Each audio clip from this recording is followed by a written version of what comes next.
Welcome to the Stoic Bodywork podcast, where we focus on balancing the body, opening the mind, and awakening the spirit. I'm Octavia, your co-host. Just a quick reminder, all the information shared here is for general informational purposes only and isn't intended as professional, medical, or legal advice. And since today's a guest episode, the views and opinions expressed by our guests are their own and do not necessarily reflect those of the podcast or any associated organizations. All right, let's get started. Welcome to another episode of the Stoic Bodywork podcast. As always, I'm Phil, the host and creator of the podcast. And today I am joined by a special guest. But before we get into this episode, I do need to add a secondary disclaimer. We will be using terminology that is all about anatomy and physiology, so please do not be offended by anything you hear. If you are offended, I can't really help you with that. This is a professional conversation. So yeah, do some research and try to get over it. That's my own statement, so don't hold her against this. Today, I am joined by Liz, who owns Newborn Families, LLC. Say hi, Liz. Hi. Thanks for having me. Absolutely. So why don't you tell us a little bit about yourself and your business? Yeah. So I started my business in 2022 and started out as doing just lactation consulting and have over the past couple years drawn in CFT, which is craniosacral fascial therapy. And I'm also a self-proclaimed family-centered care expert. So doing all three together to create a totally different approach to lactation. Tell us about that last one a little bit. Yeah. So family-centered care is something that I think is really important, not just in my line of work, but in medicine in general. Each person, each family, they're different. They have their own dynamic. There are no two families that will walk into my office that are the same. No mom's the same. No baby's the same. No family functions the same. So in order for me to treat them most efficiently, I have to do it one-on-one. There's no cookie cutter care that I'm blanket coding against everybody. So anybody who comes in, they're getting what they need. So people should hear that and think customized care. Yes. Awesome. So before we get into exactly what you do, I'm going to do my best to stay quiet today because you're the expert. And honestly, I do know a decent bit about what you do, but there's so much highly specialized information that you can provide people. I think that it's best just to let's just listen to Liz talk. Okay.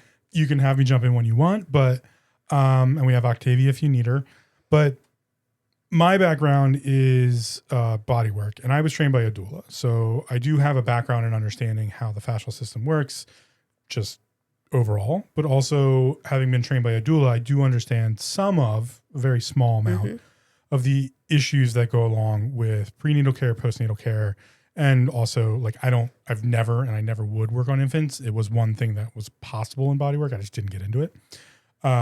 But I have worked with prenatal and postnatal. Specifically, I don't do the work, but there are techniques that are designed to help women with clogged ducts and stuff like that. Right. We don't do that because there's some states that allow that. Our state is not one of those, at least for me as the practitioner. But so that's my background.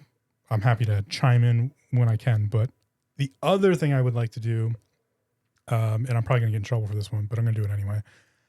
I'd like to be... Now, I'm educated on a lot of this, but I want to be the male voice in the room to tell the males, you need to pay attention. Yes. No, I think that's awesome because we usually don't get a dual perspective. I mean, I do have some dads that will come in for the visits, but it's rare. And it's so important for that male perspective to be included in this because, again, that's part of the family. So the male perspective, the male voice is just as important in care being efficient in the long term. So yes, please add in that male perspective. Those I just want to do classic male questions. I don't know. Well, I want to do it from the perspective of I do this with perimenopause and menopause. There's a lot you need to know about your partner. Yeah. Right. Just from the endocrine system side of things, from the physical side of things, there's a lot of things you need to be aware of that it can, if we boil it all down, just to make a clean statement, so we can get into actually what you do. A lot of males don't look at their partner and realize this is what's going on which is why she told me just, go in the other room. Right. There's just like, it wasn't anything you probably did nothing wrong other than you opened your mouth, which was not the right answer at that point in time, which is totally fine. And she's not telling you off. She's telling you, I'm dealing with this laundry list of things. And the more you know about it, the actually more she'll talk to you about it. And then you wouldn't have those issues. Absolutely. So to get started with the actual conversation of what you do, let's talk about what first. So you started as an RN? Yeah. Okay. So let's talk about, you started as an RN, and then what drew you into the field of lactation consultant and consulting with families? Yeah. So I had always been drawn to moms and babies. I mean, from the time that I had started doing clinical work in nursing school, I was like, yep, that's where I'm meant to be. So originally I thought I wanted to be a labor and delivery nurse. And in those situations, I just kept being gravitated towards the baby. And I really liked the pace of intensive care. So that's how I ended up starting in the NICU. So working in a level 3 NICU out in Harrisburg, I worked with families who deliver their baby as early as 23 weeks gestation. So, I mean, we're talking about kids that could literally fit in the palm of my hand, all the way up through full-term, post-term babies who had, complications as well. So moms and babies had always been my thing. But it wasn't until I had my own breastfeeding experience with my oldest son that I said, okay, there's a lack in this part of maternal child care. There is a gap that needs to be filled. And particularly in our area, I'm up in Quakertown, it was like a dead zone up there. You could either go to Lehigh Valley, you could go to the main line, you could travel to Philly, but there was nobody in that area for lactation work. So the struggles I had with my oldest really is what turned my passion into the field of lactation. Was that something that you could pursue at the level of the hospital, or was that something you had to move out of the hospital for? No, you absolutely can do it in the level of the hospital. The majority of lactation consultants do start with their nursing background, but there's different pathways to get there. So not all lactation consultants have that nursing background. There are postpartum lactation consultants that will come into the floor. They'll come see you after you have your baby. And honestly, I really didn't like mine when I had my kids.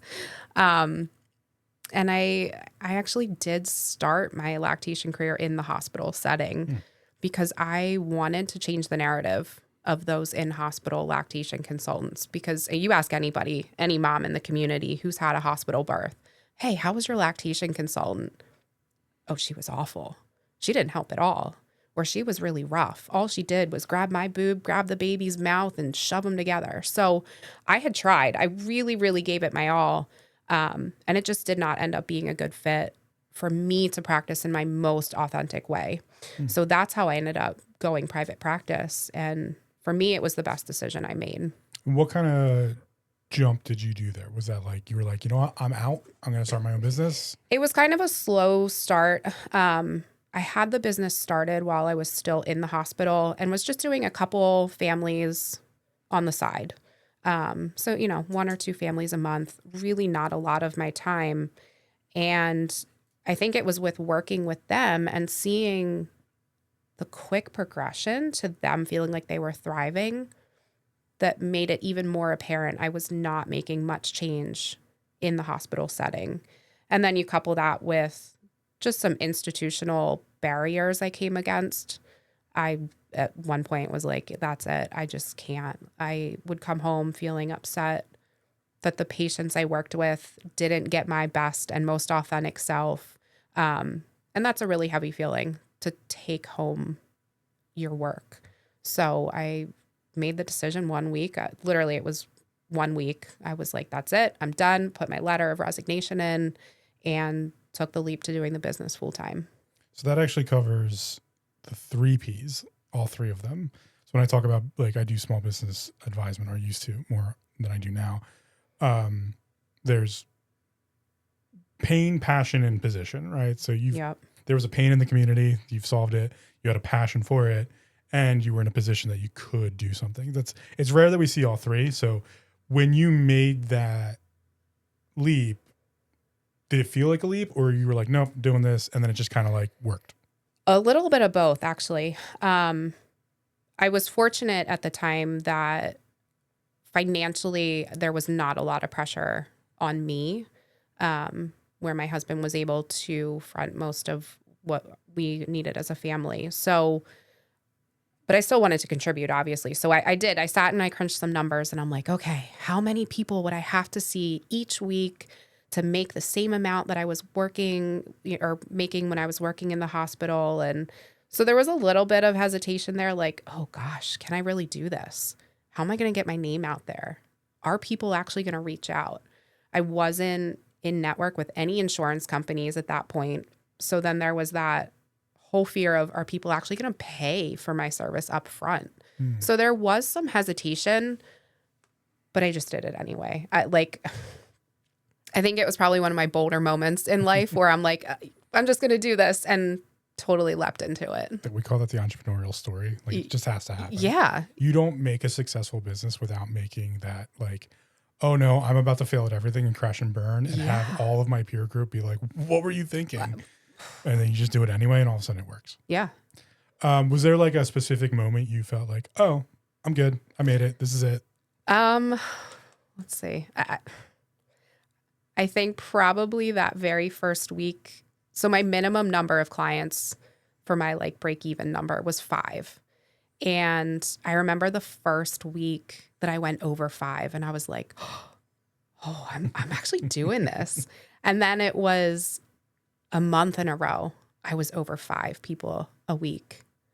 And I'm like, wow, okay, this might actually be taking off. And then, now I can be anywhere of upwards to 12 visits a week, That's a busy 12 to 13.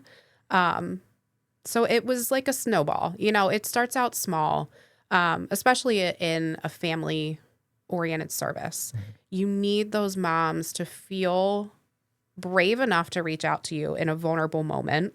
You then need them to be brave enough to tell their friends, like, hey, here's what I experienced, but here's who helped me through it. And it's those moms that honestly got things started for me. That word out in the community saying, hey, there is somebody here now. Talk to this person. Reach out to Liz. Have a conversation with her. She's going to help. So it was that slow trickle that definitely got things going. And then how long have you been in practice now? So I had started it in July of 2022. And that's when I was kind of like doing it on the side. And then I went full time in September of 2023. Okay, so just past 2 years. Nice, yeah, 2-year anniversary for the full time portion. And then we just had our 1-year anniversary at our office location in Quakertown. Nice. So big things. What would you say are some of the big things like you've learned over those 2 years? Anything you would do differently? Anything, or do you have any advice for, there's a lot of young nurses out there who don't know what to do. Yeah. Right. And they're like, I want to work with babies. Cool. I'm going to go into like the preemie ward. And then they get in the preemie ward and they're like, this is kind of terrifying. It's intense. Yeah. And also sad in some cases. Yeah. Like, it's a lot emotionally to take on. Do you have any advice for those individuals who were like, I want to work with babies, but like, how did she get there? And then what did you learn over those 2 years to be like, this is what I do? Yeah. It's hard because lactation consulting is not something that's it's not like a career day topic. It's not even talked about in nursing school. So it is more, I think, of the passion-driven finding. I don't think there's going to be that person coming out of nursing school going, I want to be a lactation consultant. I really do think it's kind of a trial and error with working with moms and babies and kind of like me, finding that area that they're seeing as a lack. And I don't know. Part of me wants to say you have to be a mom to do it, and you don't. That's totally incorrect. But I do think there's a different lens that you look at when you're a mom. This is a topic I've covered, and I won't make you cover it. I'll do the heavy lifting on this one. If you're an entrepreneur and you are trying to solve a pain point, you better have gone through that pain point yourself, or you are not going to be able to authentically cover that issue with your clientele, and they will know that. Yeah. It's not to say you can't do it. It's just, it's going to make it very tough to have those, the rapport with your clientele, to even know the little nuances that will pop up. It's going to make your job harder because you won't know, like, oh, there's this issue, we solve it with this. The biggest one that we see is like with hiring. Like if you've never hired anyone before, learning how to hire someone is rough, right? So even just little things like that in the entrepreneur world. But if you're trying to solve a pain point, you kind of need to know, this is the pain point, this is how I solve it. Here are the little nuances behind it. And then during the session, you get to have conversations with people about it so that you build that rapport. Right. So, yeah. It's that very authentic rawness that comes up. And what's interesting in the hospital world is you are told, like, don't talk about yourself. You are just supposed to be there as that professional, kind of stoic. I mean, I remember being told in the NICU, like, okay, we're probably going to go through a death today, but you can't cry. You just have to be that strong statue for this family.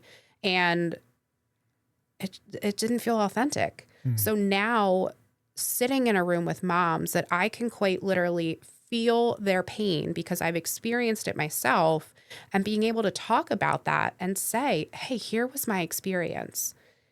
I do understand you. I really, really can empathize. Not just, I hear you. That does sound hard. That's not how you are going to build a rapport. It's just not.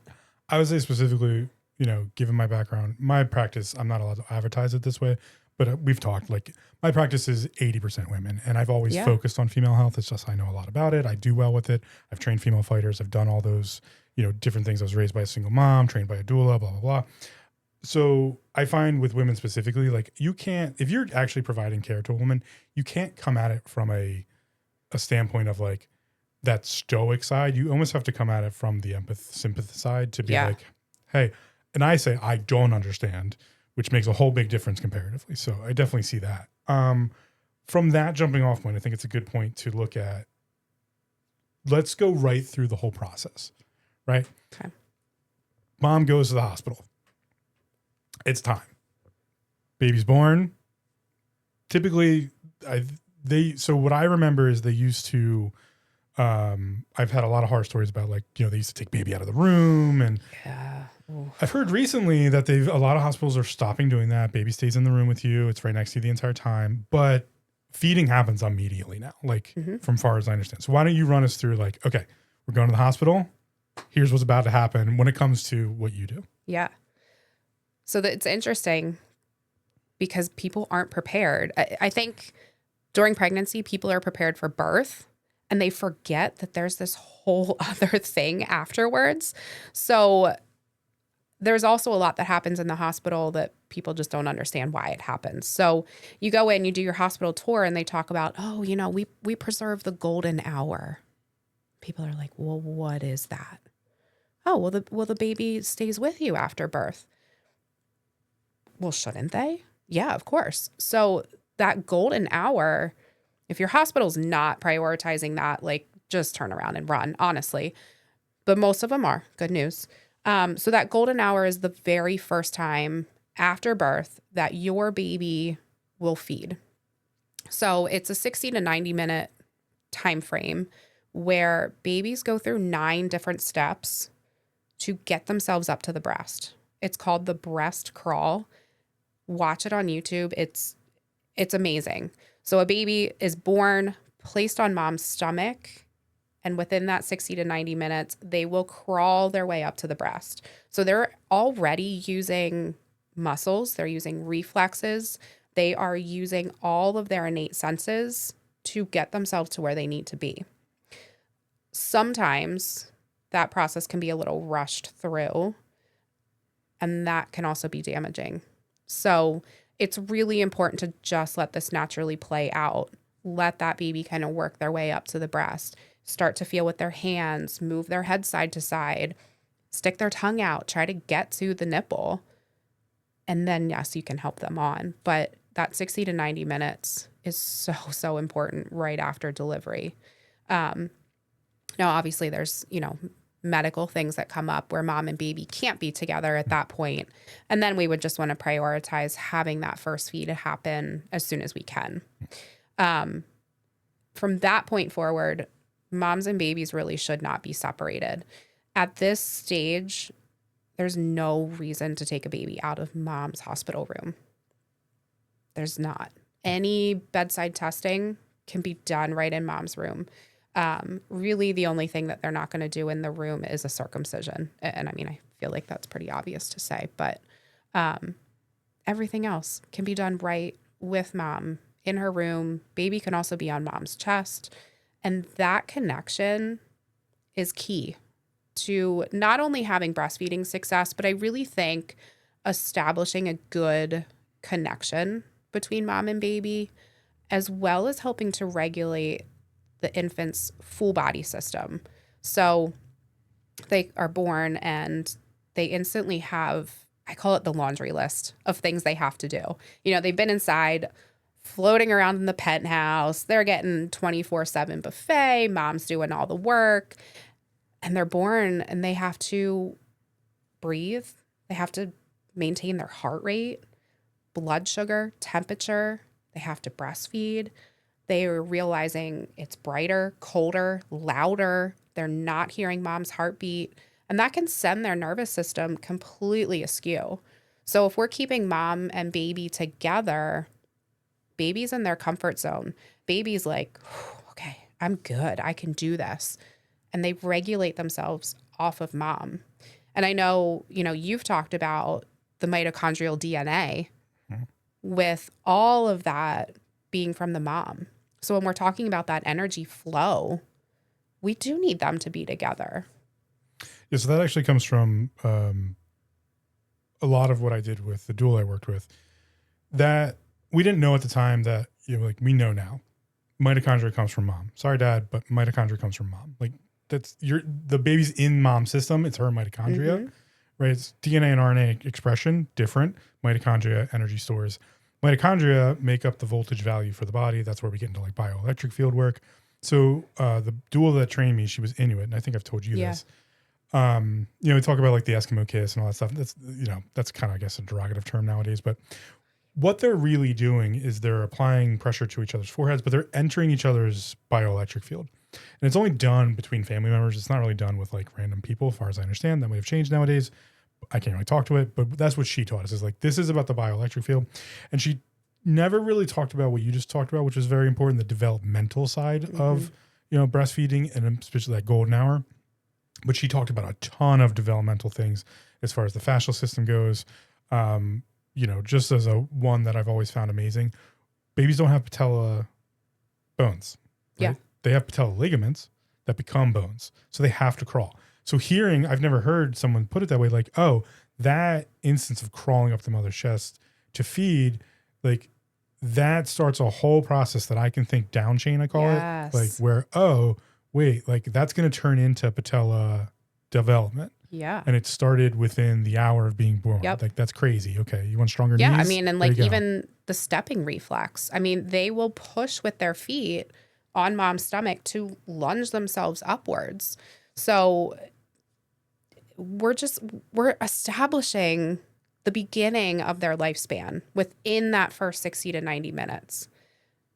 So if moms and babies aren't together and we're not letting this beautiful biological process happen, we're missing out on the catalyst for a lot of things that come down the line. So it's not just about breastfeeding, which is another thing that I don't think a lot of, I want to call them traditional lactation consultants, they don't think about. They are focused on baby's mouth, mom's breast, the amount of milk going in, the amount of wet diapers coming out, but they're not looking at the baby and the mom as an entire unit. So I kind of wanted to lead with that because I think it brings me into where I actually want you to go with this. I do this. I lead questions for a reason. We just talked about one of the most important things a mom can do to advocate for herself during delivery and then post-delivery. Now we need to step back. Because I think this is where post-care doesn't exist at all. That's my world of things. Not for moms. When I do fascial work. You know, prenatal, I do some prenatal. I don't do a ton. But there's a lot that can be done there till the third trimester, where we're just like trying to like make you just feel like someone actually cares about you. Buy you time. Yeah. Let's jump back to, when should someone reach out to their lactation consultant? When should they start that process of like building that rapport? Like, when should they call Liz? When should they say like, hey, I'm getting ready to have a baby? Yeah. So funny you say that, because I actually just had a mom this morning text me that she's due with her second baby. I had helped her with her first. She's due in May. It's October. That is not too early. So the sooner that you can find your post-delivery support system, the better you're going to feel, not only throughout pregnancy, but during delivery, because you already know you have your safety net set up. You know that person you're going to call. You will not be that person in the middle of the night, 3 a.m., tears streaming down your face, trying to get your screaming baby to latch, Google searching lactation consultant near me. That's great. I do get people that way, but that's a really hard situation to be in. That's panic inducing. So let's try to prevent that.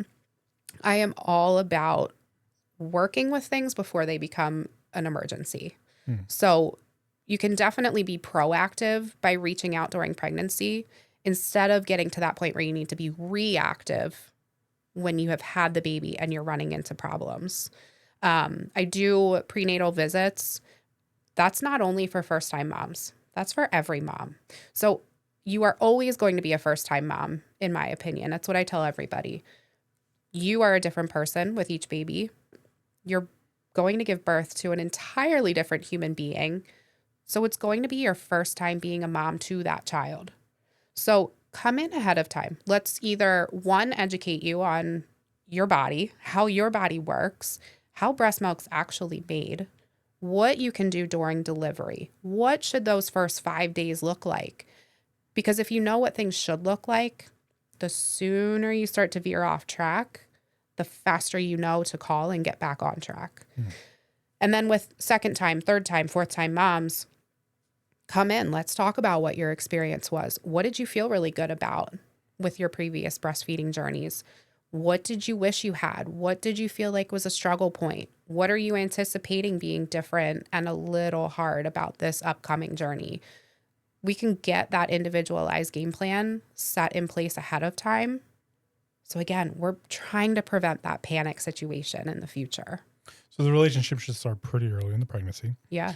Building that rapport, but also building the network. Because I imagine you have the ability to be like, hey, if you're looking for this care, we know someone very specific. We know Dr. Leslie. Yes. Who, does Shout out to Dr. Leslie, Orchard Hill Chiropractic. I do have to get her on the podcast. But so there is a level of care there that's provided. I like to challenge things a little bit. So let's step out of, we live in a pretty affluential area as far as care goes. Let's, no offense to it, but let's switch to the Midwest where a lactation consultant might not be available. Right. What would you say is the first step for a mom in that situation? Yeah.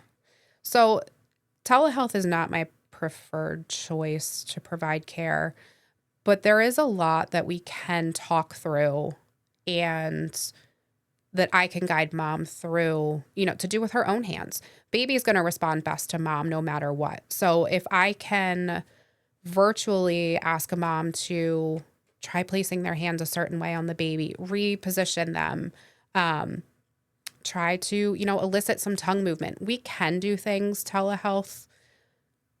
So I would say if you're not able to find somebody close to you in person, find somebody who can meet with you online. It's going to be better than nothing. And you're still going to get answers. You're still going to get help. You're still going to be at a better place than when you were at the beginning of that phone call. And I want to move into like the next steps, like, okay, and then we have post-birth and then we have that. But I can already hear the question screaming at us through the, system right now is how much of this is covered under insurance? Yeah. So I actually am in network with insurance companies. I work with Independence Blue Cross and Aetna directly. And then I did decide to join the Lactation Network, which is a company that basically will act as the middleman for the insurance purposes. So there's a decent amount of insurance companies that they work with. So by default, I am also able to work with. Oh, nice. It doesn't change anything between the care dynamic of me and that family. The lactation network is there kind of as a safety net to ensure that the family will have their care 100% covered. And on my end, it also ensures I get paid. So it's a really nice thing for both of us. The families who unfortunately have insurance that, dare I say, sucks and doesn't cover this as preventative care, they do have the option to do cash pay, and then I will provide a super bill, and they usually can talk their insurance company into giving them a percentage. So there's options. So yeah, so there's options. But it's still one of those things that's hard to get 100% of insurance companies to cover because I don't know, it's like dealing with Las Vegas.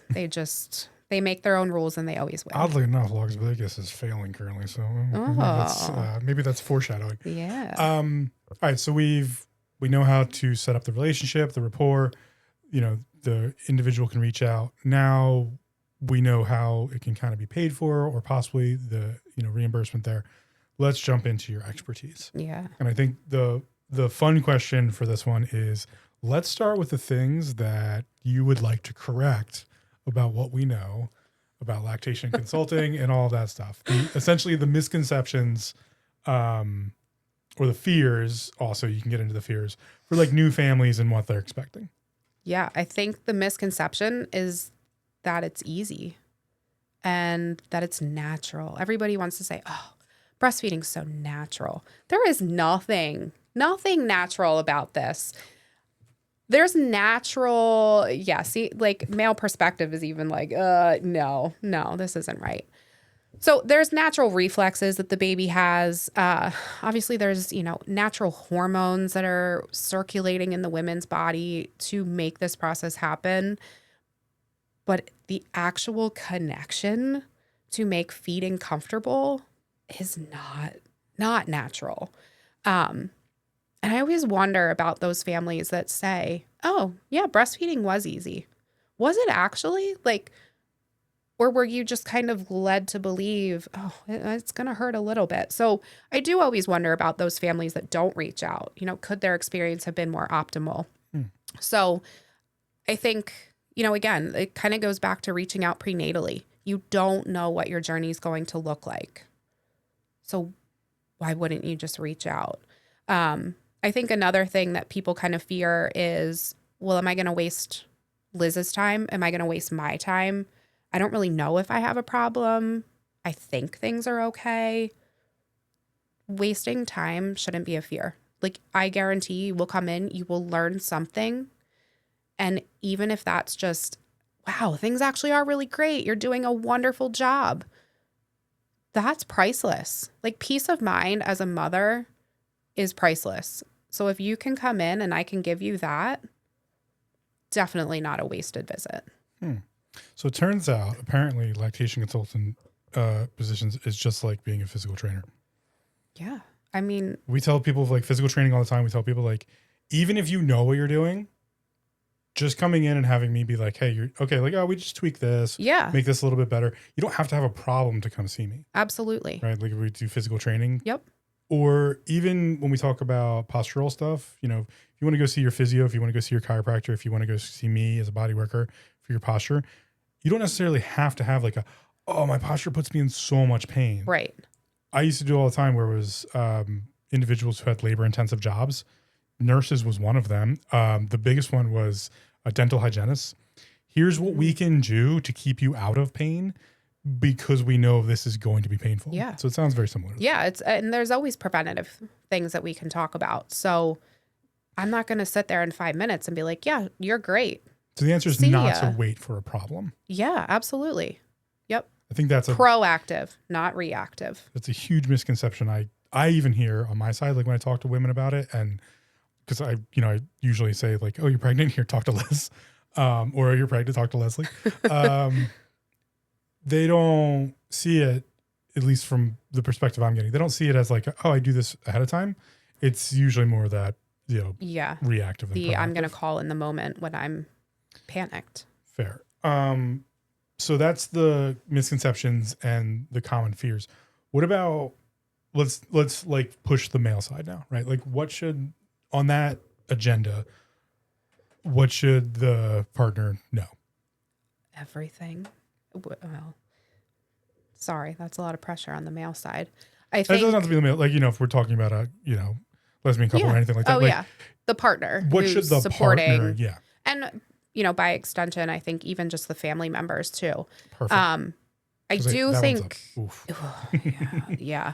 I actually have had some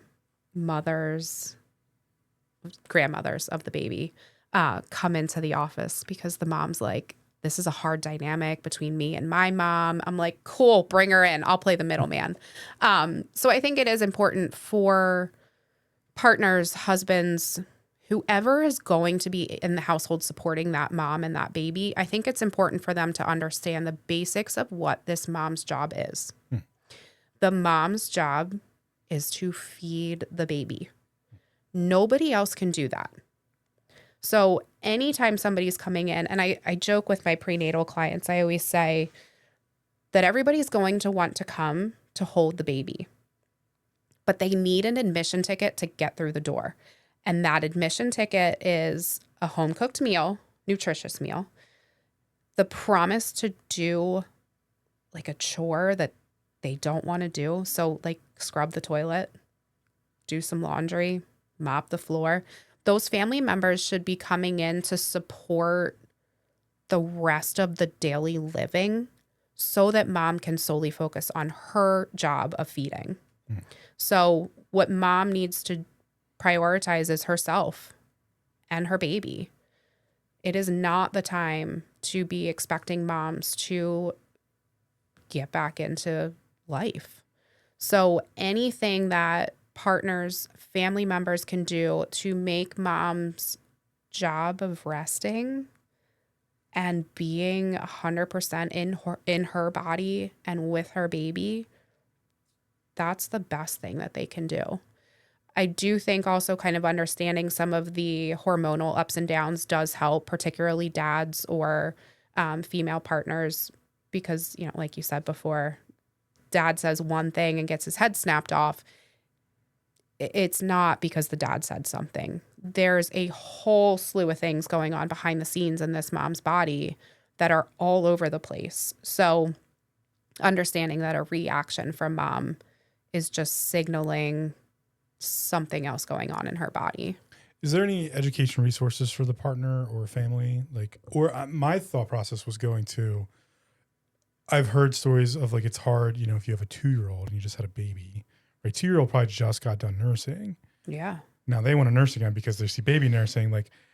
Is there resources available to help for the partner or even family members? Here's what's happening. Yeah. And I think that starts with a discussion, because what do they think is going to be that ideal transition? What do they think life after the baby is going to look like? So take more of a blown out view, like the 30,000 foot view first. Oh, yeah. Okay. Yeah, I think that's, because if we know what we want our end game to look like, that's where we can create those manageable action steps. If we're just kind of blindly stepping forward, we're not really sure of what we're headed towards. So having that discussion of, okay, we have this second baby coming in, our 2-year-old, I'm trying to wean right now because I don't want a tandem nurse. Some moms do. What's this going to look like? How can I help my 2-year-old? What can dad do to help the 2-year-old? What can I do as the mom so that I don't feel like I'm negligent to my 2-year-old? So it's all of those questions that just lead into a very natural conversation that allows us to kind of plan ahead. Again, let's plan ahead. Let's focus on what you want at the end of things, and then how are we going to get there? And I've seen this a couple times. I think the plan ahead part is the most important part there, because the resources are hard to find during, comparatively to finding ahead of time or having the conversation ahead of time. Specifically with new moms, one thing I know from the doula that trained me, new mom's brain not a brain No. that you think it. Like, it's not the No. brain you think a normal person has. No. Like like she'll forget about things. You could tell her something to her face, staring in her eyes, and she literally just forgot about it because the baby cried. Well, Like, yeah, I mean, biologically, moms' brains have to change. Their brains are not supposed to focus on the chore list, on the grocery list, on remembering that appointment 2 weeks from now. They have so much change that happens biologically to tune them into their babies, because those babies need that mom to survive. The to-do lists don't need mom's brains to get done. So there's a lot that changes. yeah, neurological function wise, I've always said, like, look, don't expect new mom brain to do anything, which is also why I've tried to, now again, outside trying to fix the system, advocating for specifically single moms without childcare or new single moms.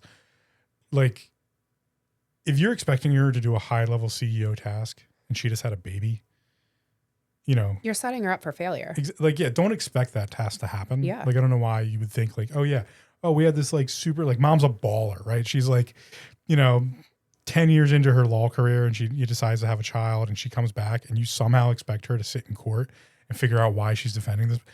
I'm sorry, that's just not how functionally the brain's not going to work that way. Yep. So I don't know why we expect that. Maybe Yeah. people don't know about that, but Yeah. what other advice pieces would you give to the new family unit? I know it's a big one. That is a big one. Or, if people are just expecting, like, if you had a top, let's say top two or three. Oh, hey, you're having a baby. Yeah. Let's frame it that way. Okay. You go to an event. People are like, oh, this is Liz. She has Newborn Families LLC. And you're like, oh, yeah, I'm a lactation consultant. And all of a sudden, some woman's head whips around and she comes storming across, and she looks at you and goes, I just found out I'm pregnant. Yeah. What should I know? Okay. So she should know who her professional village is, who is going to support her and her goals. Nobody else's goals, her goals through her pregnancy, through her delivery. And then she needs her friend village.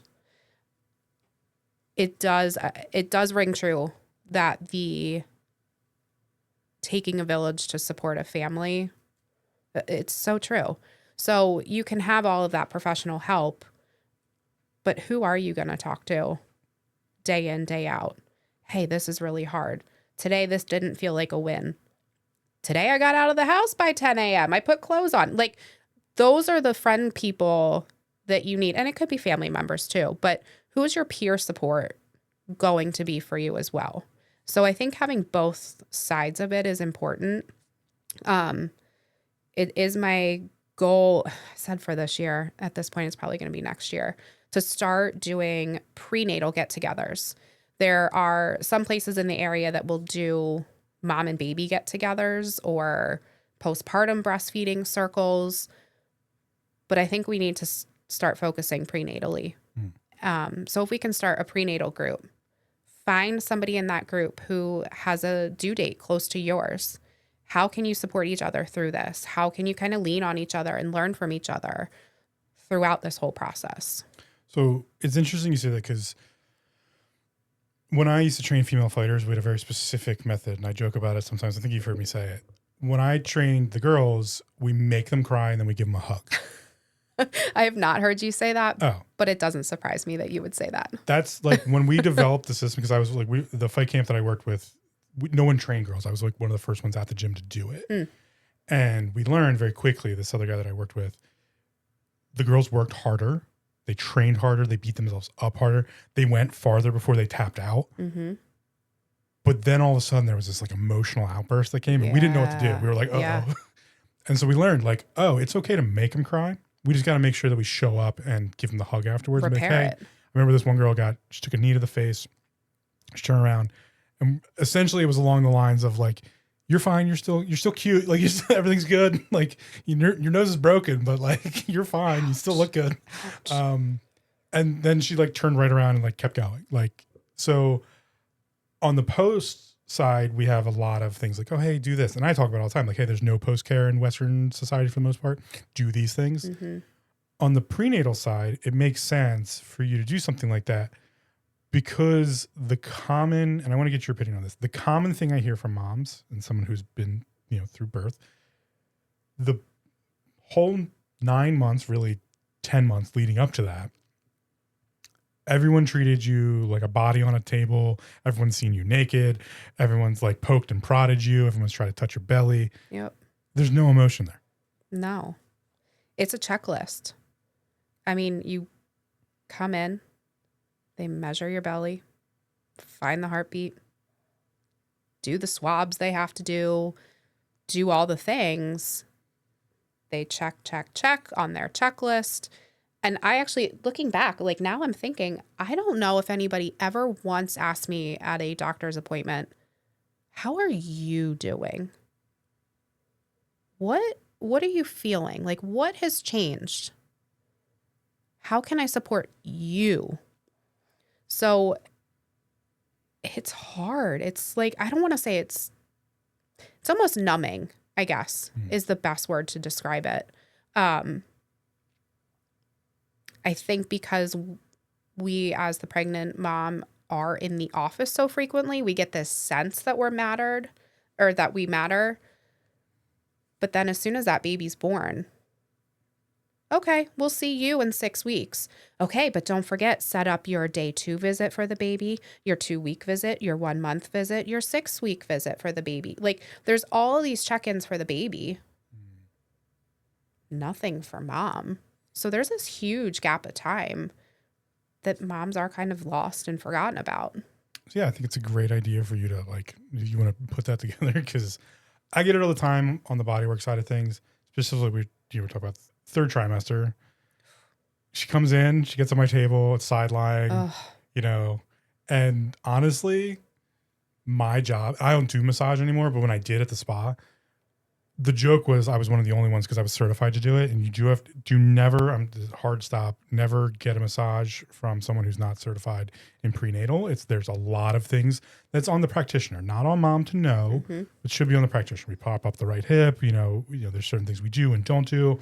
We don't work deep on the legs. Like different trimesters have different rules. One thing I do want to correct real quickly is the whole nonsense that used to exist about first trimester can't touch her. That's nonsense.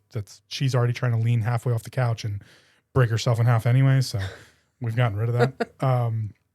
But 3rd trimester, honestly, most of it in the spa, I don't really do it here, but because my stuff's all bodywork now, but in the spa, it was like, please just touch me nicely.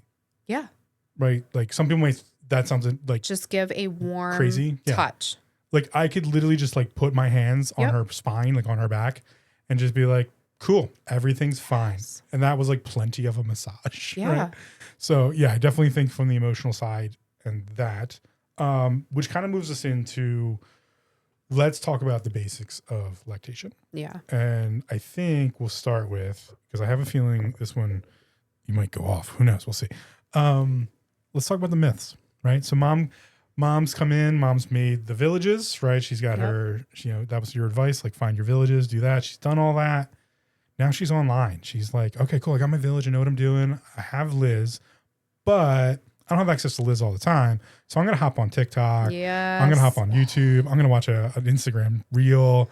And I hear all this interesting stuff. Let's talk about the myths. So I actually thought about starting a lactation Liz TikTok, and then very quickly was like, yeah, no, that's not my vibe.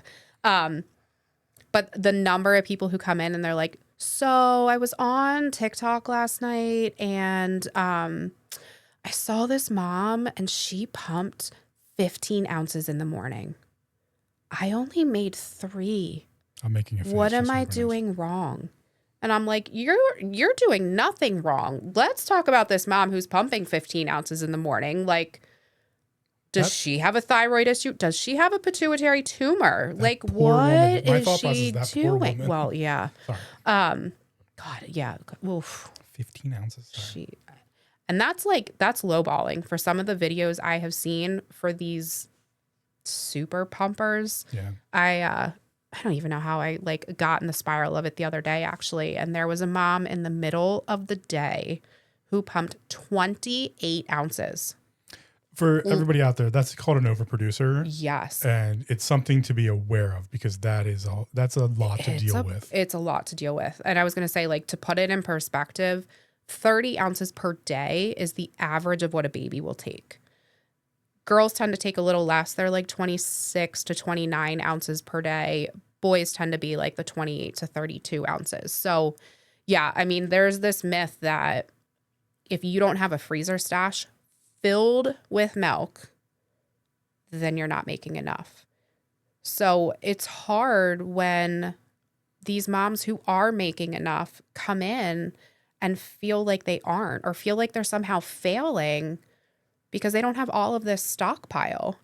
So I think that's the number one thing that Instagram and TikTok and every place that has reels has really made it hard for us as lactation consultants to talk moms down on, because these moms are just like bombarded by all these videos and they think that's normal. And then I'm the odd man out going, no, that's not. Like, you don't want that problem. That's a whole slew of issues to deal with. I'm going to chime in just for 1 second because I think this goes to a much broader perspective on health and wellness. As this is a health and wellness podcast, I have to make these statements. In marketing, anything that goes viral for specific reasons. And one of those is story. Mm-hmm. Right. So I can have, if I want to market something, it's SCAL or something along those, there's an acronym for it, but the last part of the acronym is S. And that means there's a story. I can sell anything with a story. Mm-hmm. I can sell you that cup. Hey Liz, like, oh, here's this amazing story. Honestly, I could sell her. She's got her Yeti cup with the logo on it. It says, she's got the merch going, right? I can sell a story. Well, the story that sells on, apparently for the myth on the lactation side is, well, yeah, of course, the woman who is not, I won't say overproducer. I don't know if that's the correct term to say or not. Yeah. Is it? Okay. Yeah. So she's an overproducer, right? Well, yeah, that's going to go viral because everyone who sees that goes, holy, how do you produce? Like, look how engorged now. Like, you must be super uncomfortable. On the female side of that, like, there's a lot of sympathy going on. And then I'm also seeing now you're saying like, so of course, then the person who's doing underproducing or thinks they're not producing enough is going to just enougher. That's what I call them. And that's what you should strive to be. Just enougers. A just enougher. And that was 30. About 30 ounces a day. So that person, if they see that, of course, they're going to watch it too. So that's why that reel gets in your face. Yep. Because there was a story. And the story isn't the average. The story is always outside the average. Mm-hmm. It's either the homeless person, which is what I was. People love my story because I was homeless and now I have 4 businesses technically. Like, yeah, they love that story. Or I could be a straight up baller like Mendoza, or I could be Bezos out there. Like, course, yeah. If Bezos pulls his phone out, actually, let's use a different one. If Gary V, because I like Gary V, if Gary V pulls his phone out and makes a reel, everyone watches it because he's going to give me business advice that's going to help me for marketing. So yeah, that's my spiel on that. Yeah, and I mean, I think in general, the opposites or the polar ends of the spectrum are what we see the most. So yeah, I wasn't going to go there, but the vaxxers or, this whole thing that blew up with the Tylenol. There's a lot of people who are really loud about hot topics on either end of the spectrum, but the majority of us live in this gray area. So, same thing with the overproducers. We're going to have a lot of videos about overproducers. We're going to have a lot of stories about underproducers. But what about the majority of us who are the just enougers? It's hard, though, with social media when you do feel like you're the minority when you're sitting in the average. Mm-hmm. So it's tricky. Yeah, always pick the middle of the road. Yes. So on that side, all these myths that are out there, let's think of another one because I like where you're going here, because the myths bring us into things that we should know about, right? So we have the myth of, this overproducing and like that should be normal. Well, no. Find the middle of the road. If you don't know what the middle of the road is, ask your professional. Ask Liz, what's average, right? Keeping in mind the word average means perfect. Yes. Yeah. Average is perfect. You got it right. You did it. awesome. Specifically when you're trying to keep another being alive. No pressure. You know? So what other myths out there would you like to address? Any? Tongue tie myths. Okay, let's get into it. Yeah. There's a lot out there too.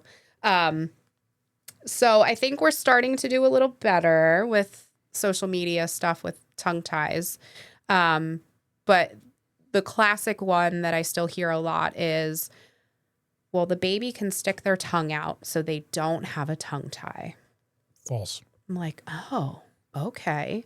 Well, what about the up and down movement or the side to side? I don't know. That's false for an adult, by the way. Yeah, for everybody. Mm-hmm. Yeah. Or the other one, the mom will come in, I don't have any pain while I'm feeding. There's no way my baby can have a tongue tie. Well, sometimes having no pain, no sensation of your baby latched is just as bad. So, to give a little context, the tongue, at the end of the day, the tongue is a muscle. So a muscle that has full range of motion, full extension, full contraction is a strong muscle. A muscle that is either overstretched and weakened or super tight with a short range of motion is going to be a weak muscle too. So if you have a baby who has this very, very tight mouth, narrow jaw, the tongue can only move up and down this little tiny bit, that baby's not going to create seal and suction at the breast. So you're probably not going to feel anything at all. You should feel something when you're feeding. You should feel a good, gentle tugging, like a back and forth movement. If you're feeling clamping, biting, chomping, pinching, burning, not good. If you feel absolutely nothing, not good. So again, we should live in that middle area. You don't want to feel nothing. You don't want to feel like you're curling your toes under and levitating off your chair just to feed your baby either. So those two things, the tongue out and the I have no pain, those don't mean that you don't have a baby with a tongue tie. Interesting. And I do want to jump into both of those because those are really important things, both milk production and tongue ties for kids, specifically latching, which we'll get into. Yeah. Is there anything other myths you want to cover before we go into that? Are you leading me towards something? Maybe. Let's find out. No, I just want to make sure there's no other myths before we move into anything. I don't think so. Those are my two big ones. Those are the two big ones. Yeah. So that takes us into, let's see. Just so everyone knows, I do keep a list. Let's start with the latching first before we get into milk production, because I think the myth I was going to see if you brought up was there's like a perfect pump machine because they don't exist. Oh, no. No. The myth was more of a marketing scheme of like every girl on TikTok who wants to sell you that the pump they use is the best pump. They're selling you. They're not telling you. They're giving you their advice, their review. Yeah. But yeah. No, gosh. Pumps are, and I admit this to all of my families I work with, I don't have great pump recommendations other than the Spectra. Okay, you do have one. I have you could have just one. left it at that, and I would have been like, "That's the honest answer." I have one. No, I don't recommend any wearable pumps. They're unreliable. They work great for one mom, don't work at all for another mom. So yeah, pumps are hard. But there are people that I should plug. There are lactation consultants who focus just on pumping. And they can do great work virtually too. So I suppose that has a lot to do with the schedule. Like if mom's at work, right? Like I used to work with a woman. Like when I was at the spa, very common. Yeah. One of the spa shows she'll have just had a kid. She came back. We're at the spa, right?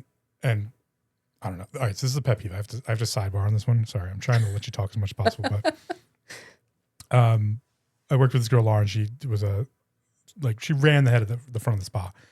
And she had a baby, came in, and she had a little backpack, right? And she, to be nice to everybody, we work in a spa. She would take a little backpack into the bathroom. And I was like, no, oh, gosh, not the bathroom. No. Anywhere but the bathroom. No. And so I'd be like, no. Like, and then she started using a room, like, because we're in a spa, like just use one of the extra rooms. But yeah, super pet peeve of mine, even though I'm like outside looking in. Ugh. Please do not. Bathrooms are just disgusting, especially public bathrooms. Moms out there, don't feel like you have to go into the bathroom to hide from everybody, tell everybody to F off. It's a law now. Find the big bearded guy like me who will just tell everybody like, mind your own business, you know. Stand guard at the door. What's a law now? No, so it's called the Pump Act, and it was passed 3 years ago now, 3 or 4 years ago actually, and it protects moms' rights to pump for their baby when they go back to work. So their employer cannot deny them sufficient time to pump, and they also have to supply a room, closed door, not a bathroom, a clean private place to pump. I'm gonna hazard a guess that 60% of women even know about that. Probably not. It's probably less than that. Yeah. I would say maybe 70% don't know. Yep. Yeah. So, I mean, you can read all the details online about everything that you are entitled to as a pumping mom, because you're quite literally keeping your kid alive. I mean, you have to pump. Yeah. Non-negotiable. I need to pump, period. And that's the end of the discussion that you should have with your manager. Yeah. I mean, on the other side of that, from just to give the other side of the perspective that other people, if you're not mom pumping, should know, a woman who hasn't had the chance to pump and is fully engorged is in so much pain. Gosh, it hurts so bad. And is so discomforted that like she doesn't literally want to exist in that place at that time. She wants to go pump. She wants to go get that pressure out of her. She's not going to be thinking about her job anyway. Yeah, no. So everything from her mammary gland to her skin hurts. So like, that's okay. So I'm glad that act exists. Let's get into, we were talking about the basics of lactation. We talked about some of the myths. Let's start with how does new mom know baby has a good latch? Okay. So like I said, you should feel something. You are not going to be sitting there going, oh, I don't even know I'm feeding. You should feel your baby suctioned onto your breast. You should feel a back and forth tugging of the nipple. We have what's called an asymmetric latch as humans. So when you are looking at your baby latching, they should actually be coming in with the chin first. So what that will do is it will actually allow the nipple to go to the proper place in the mouth, which is the back part of the tongue. They feed with their whole tongue. It's this wave-like motion that they use. It's not the lips. So we want them to come in chin first. Your nipple falls to the back of their mouth. They hit that suck reflex, which is at the top of the mouth. They use that whole tongue. They start to suck. They create suction. They create vacuum. And when the chin's forward, then they can breathe. If we're coming in, oh gosh, sorry, I just created some static there. If that baby's coming in and face planting, they're not going to feed. They're going to choose air 100% of the time. So you're going to have this on and off, on and off. As soon as you can get that chin to come in first, give them space to breathe, usually feels much better for the mom too. All right. So that's how mom should know that. Is there any other signs that baby's latched? Yeah. I mean, you can listen for swallowing. I guess kind of another myth is that swallowing sounds like gulping. If we're hearing gulping, it's probably a bad latch with air that they're swallowing. So it's a very soft, subtle, I don't know if you can hear, k, k, k. That's the sound of milk being swallowed. Gulp, gulp, gulp. That's all air. Yeah, because that's reverberation from the air. Does that have a lot to do, would the amount of burping be a sign that baby had a good latch or not? No, not necessarily. Okay, because I think that would be a common myth, right? Yeah. So, and that's where it gets tricky. You know, if we have this air gulping, it's usually an air pocket, not just an air bubble. So air bubbles, we're probably going to get out in a burp. We might get it out in a fart. Those air pockets tend to get stuck in the GI system. If it's stuck before it hits the stomach, then we're going to have like this volcano effect. So that air pocket is going to literally erupt and every amount of milk on top of it's going to spew out. Or that air pocket's going to travel deeper. It's going to get stuck in the GI system in the intestines. And then we're going to have a quote unquote colicky baby who is just seeming like they're in an intense amount of discomfort. So Burping is not necessarily So a gauging good or bad sign. baby's reaction after feeding, not a great way to base latching. Correct. Cool.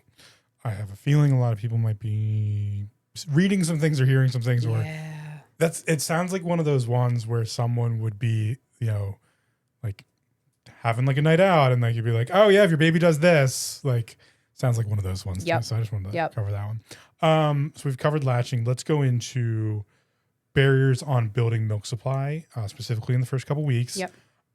And any things that I would actually broaden it to say, like, what can mom do, even on the mental side, to like work through, okay, like, I don't feel like I'm producing enough milk. You talked about the myth of like, hey, here's overproducers, average producers, underproducers.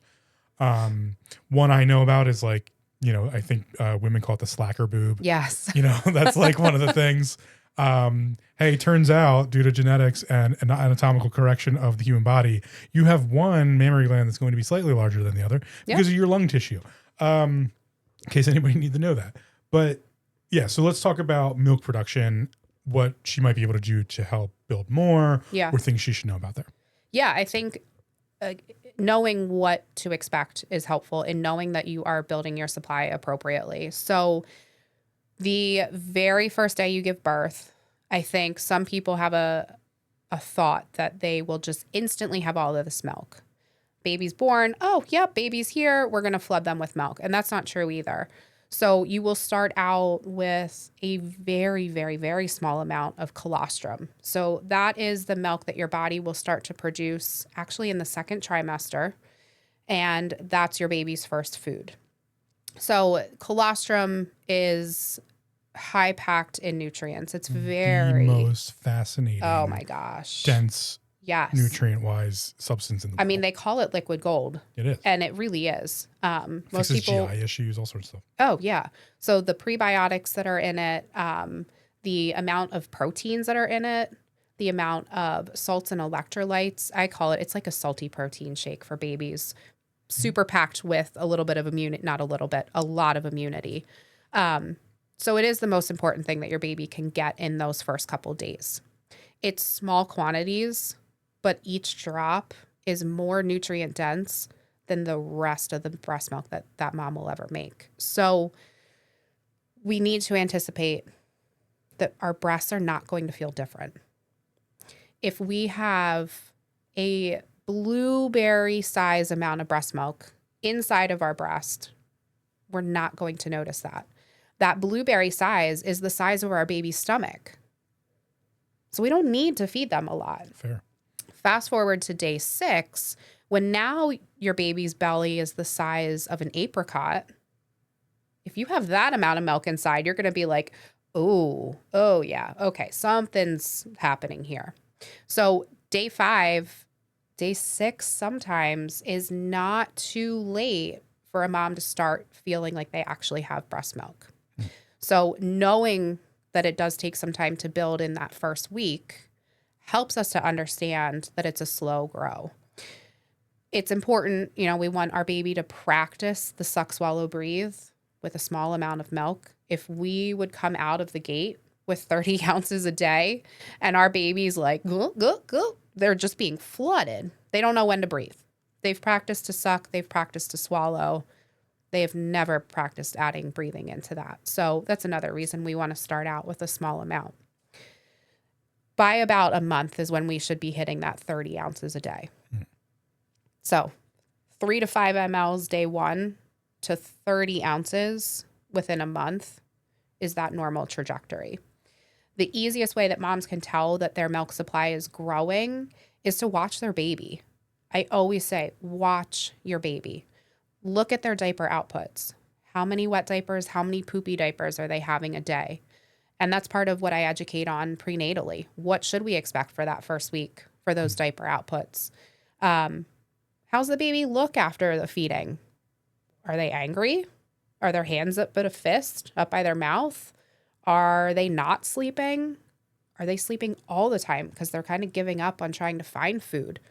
Or are they falling off the breast, milk's dripping out of their mouth, their hands are relaxed, they're sleeping appropriate amounts of time?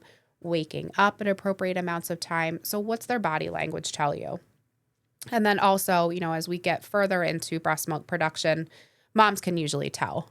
You'll see that mom out in the store, doing the good old feel like, oh, yep, okay, it's time to go home. We're getting close to feeding time. So do you feel full before a feeding and do you feel relieved after a feeding?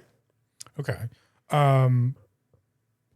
Quick side note on my side of things for that. Letdown response. Yeah. Obviously learn what that is. Yeah. Because most people I use that term sometimes. They're like, what's that? Yeah. Like, what's your letdown response? On a bodywork side of things, I always say like, hey, if I'm going to be working on the pectorals at all, if you feel a letdown response, please let me know. We don't want that to happen. We don't want to waste anything. Right. I say it that way. I was like, we don't want to waste anything. Yeah. Right. Like this is super important. On what you just said about, the moms who do everyone's seen it, the chest, the chest check. How does a new mom who's not pumping yet know how much she's making? She's not. She doesn't know, right? She doesn't know. Okay. So that's when you look towards the signs of what the baby's Yeah. doing. Yep. Is there any, other than the falling asleep outside of being constantly lethargic outside of feeding, is there anything else she should look for? Are there the doula I worked with, she used to do, it was kind of the chest check, but it was almost like a letdown response check to see if they stopped immediately. I don't know if that's a thing.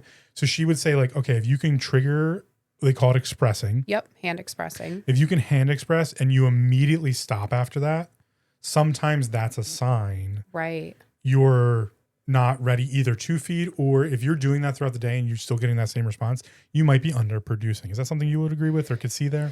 Yeah. I think if we are not ever noticing, I'm going to actually explain what a letdown is, because I do have people that are like, what do you mean? Do I have a letdown? So a letdown is what happens when your body releases oxytocin, and that oxytocin contracts the milk ducts within the breast and essentially squirts out a whole bunch of milk that those milk ducts have been holding.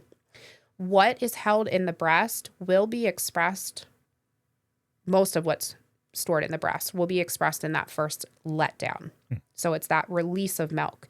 So if we can hand express a couple drops, yes, we know there's some sort of production, but if we are unable to witness that letdown, witness that spraying effect, then there's going to be a production issue. The question then on my end becomes why?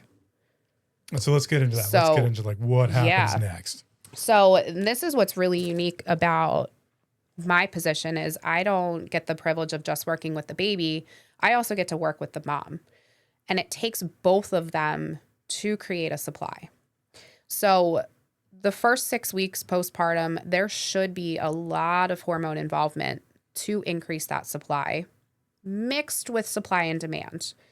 After 6 weeks, it's 100% supply and demand.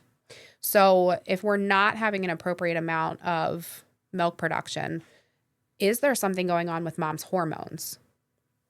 Sometimes there is. So we can absolutely run some lab work to do a deeper dig. Wow, words are hard today. You're getting into that hour mark, so yeah, good luck. Yeah, we're gonna start fumbling here. Welcome to podcasting. So we're gonna do a deeper dig into mom's inner workings. So if there's a hormone issue, we're gonna check that. What was her labor story like? Did she lose a lot of blood? Was she in a really prolonged labor?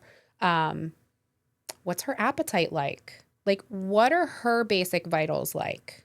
So we're going to check all that. And then the second part is that baby latching efficiently?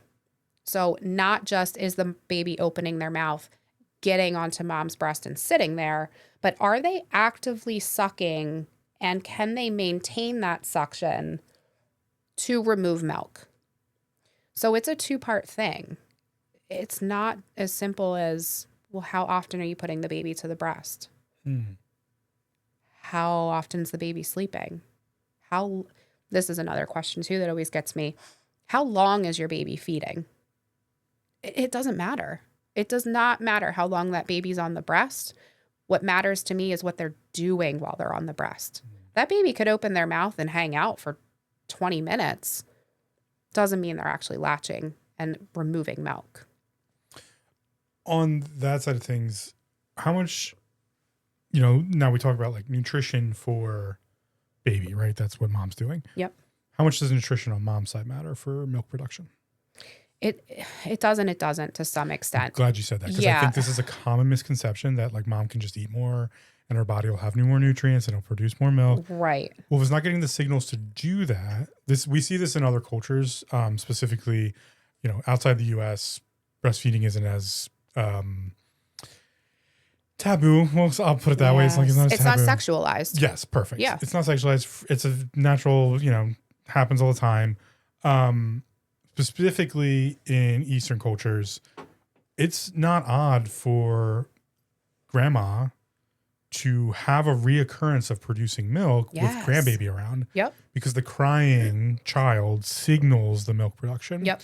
And it also has to do with genetics in the Eastern cultures. Genetics allow them to produce typically later into life. Also, the family units are a little bit more closer, so it's very likely grandma will be taking care of baby. Yeah. And it's also not an unnatural thing. So you find culturally, mom has baby, breastfeeds 2, even maybe like 2.5. Yeah. Baby stops naturally or kid stops naturally. Mom continues to produce milk because culturally, like that's not an unnatural thing, and genetically it's not unnatural there. So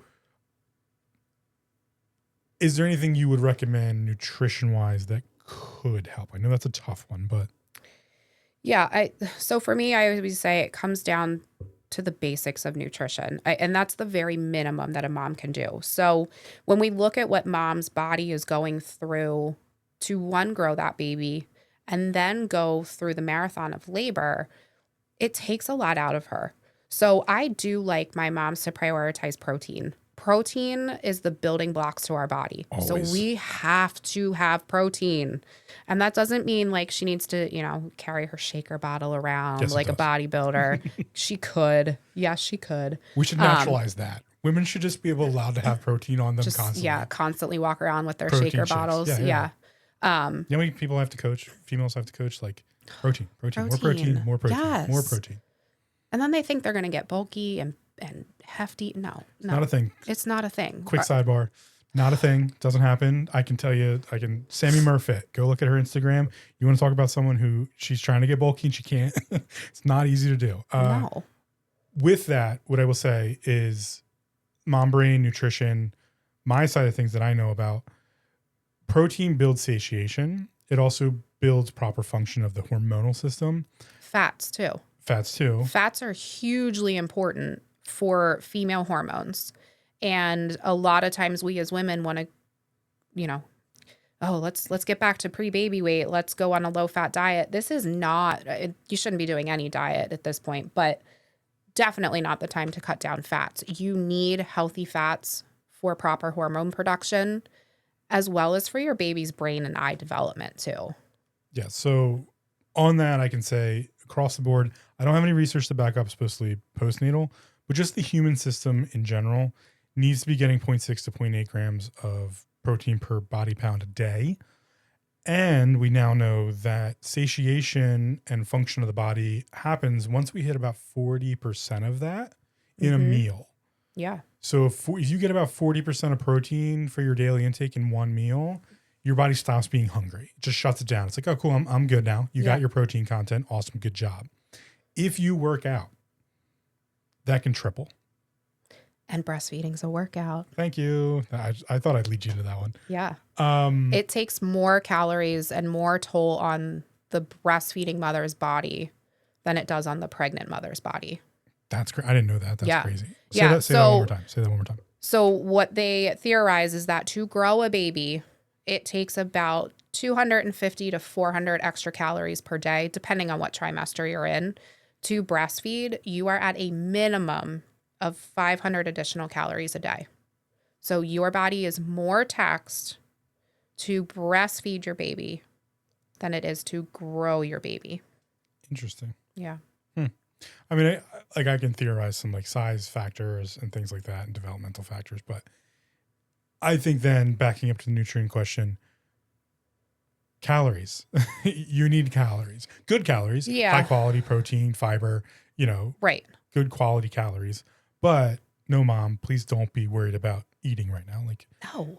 and yes, mom brain, you forget to eat. So I would, my own recommendation post, even pre, I say like, hey, like you got to find some time to eat, right? Like you have to, because. But it doesn't have to be complicated things too. And this is, something that I'll talk about with moms during one of the visits is like, what are you eating in a day? And it's not to criticize, but it's how can I make this easier for you to get some of those nutrients? And I do have some quick and easy recipes that I give out to them, whether it's a smoothie or right now, put some chili in a crock pot. Like, let's add a whole bunch of stuff into a one pot meal, into a smoothie, into a salad, into a yogurt parfait. Like, there's quick and easy meals that you can make that are super nutrient dense too. I'm laughing currently because the doula that trained me, she would say, if you're going to go to a baby shower, stop buying the baby clothes, buy mom an Instapot. Oh my gosh, I love it. Yeah. I'm gonna Don't buy say baby that clothes. now too. No. Baby's going to grow out of them. They're going to have to throw them away. It's nonsense. The toys. They're gonna have a poop blowout Yeah. and it's gonna be trash. Yeah. Till they're 2 years old, they're not going to remember anything you got them anyway. And at the baby shower, it's like another bridal shower. Buy mom an Instapot. I love that. Yeah. It'll save a whole bunch of issues going forward. I'm gonna put that on my Or a rice cooker. She used to say a product rice cooker. recommendation list. Yeah, now. Instapot and a rice cooker. Everyone should own a rice cooker, but that's just me. Stopping my sidebars. So we've talked about the production. We talked about latching. Let's talk about the things that can go wrong here. Yeah. So let's talk about tongue ties. Yes. And specifically with tongue ties, let's talk about like what are the signs, and then what can be missed. What happens? Like let's go through the step-by-step process of like, I think my baby has a tongue tie. Yeah. Okay. What happens next? Yeah. So I love talking about this because I have 3 boys, a 9, a 7, and a 4-year-old, and all 3 of them have had lip and tongue ties. And it was my oldest that at that point, I knew nothing about tongue ties. I will admit, NICU nurse, thought I knew it all because I could, take care of a little 24-week preemie, but knew nothing about what a tongue tie was. And, 9 years ago, tongue tie was really just starting to become something that was talked about. So when I started my career, it didn't exist. Well, it existed. Well, sorry, didn't we? But like, it wasn't no one knew what it talked was about. Yeah. Even in the fascial side of things, like no one talked about that. Right. So since we have been able to publish more research, and research, what people don't understand is that research is about 10 years behind what we in professional communities can talk about amongst ourselves. So now that we actually have some solid research, I think it's being talked about more openly because we can point back to those research studies. So with a tongue tie, there's a lot of TikToks about them. And in some cases, they are helpful. One of the biggest things that those videos will talk about is the clicking sound. So I have a lot of people come in, my baby's clicking. Do they have a tongue tie? So what I like to do is a full body assessment. I don't jump right to the mouth. What I really want to look at is how is this whole baby system functioning? Where's their nervous system at, number one? Is this baby like super tight, super rigid? Eyes are like wide open, staring around going, what the heck is happening? That's a baby in fight or flight. And a baby, any human who's in fight or flight, cannot access the learning center of their brain. Feeding is a learned process. So if we don't have nervous system regulation, we also have to take into account that this baby might just not know what to do with its mouth. We cannot jump to an instant, yes, it's a tongue tie. Okay. So let's say, we go through some CFT work with this baby, the craniosacral fascial therapy. We loosen their fascial tension. We reset that nervous system so that they can appropriately go between rest and digest and fight or flight. And then we want to look at the muscles. When a baby is feeding, it's at least 25 different muscles and 5 different cranial nerves that are working for that baby to efficiently feed. So we want to look at those muscle groups, particularly the ones of the cheeks, the jaw, the lips, the tongue, the neck, and the shoulders. So those are the muscles that we're going to focus on first and see where's their function range. Function is a spectrum. So every baby is going to come in and be able to suck, but is it an optimal suck? If it's not, what exercises can we do to retrain that muscle, create a new pathway to get them to become more efficient? So we'll work on that first because that's not invasive. And that's something that the mom can do at home as well. So nervous system, number 1, muscle groups, number 2. Number 3 then is to go, okay, well, where are we at after working on those things? Are we at a feeding journey that is optimal? Mom's thrilled with where she's at with this baby. Baby's gaining weight. Baby's happy, having plenty of wet diapers, meeting milestones. Then we go, great. That wasn't a tongue tie. If we're doing those things and we're hitting a wall, we feel like that baby still can't do what we're asking that baby to do, that's when we can say, with a combination approach of looking at the function and the appearance of the tongue, that's when we can say, yes, this is a tongue tie. It's a functional diagnosis. It is not what it looks like. What happens after that? Yeah.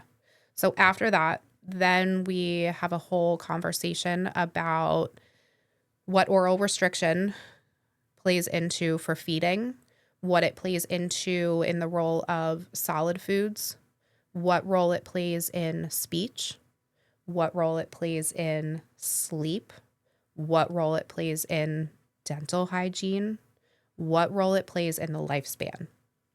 Because this is not just a breastfeeding issue. This is not something that mom can say, okay, well, I guess I'll just give up breastfeeding and we'll go to bottle feeding.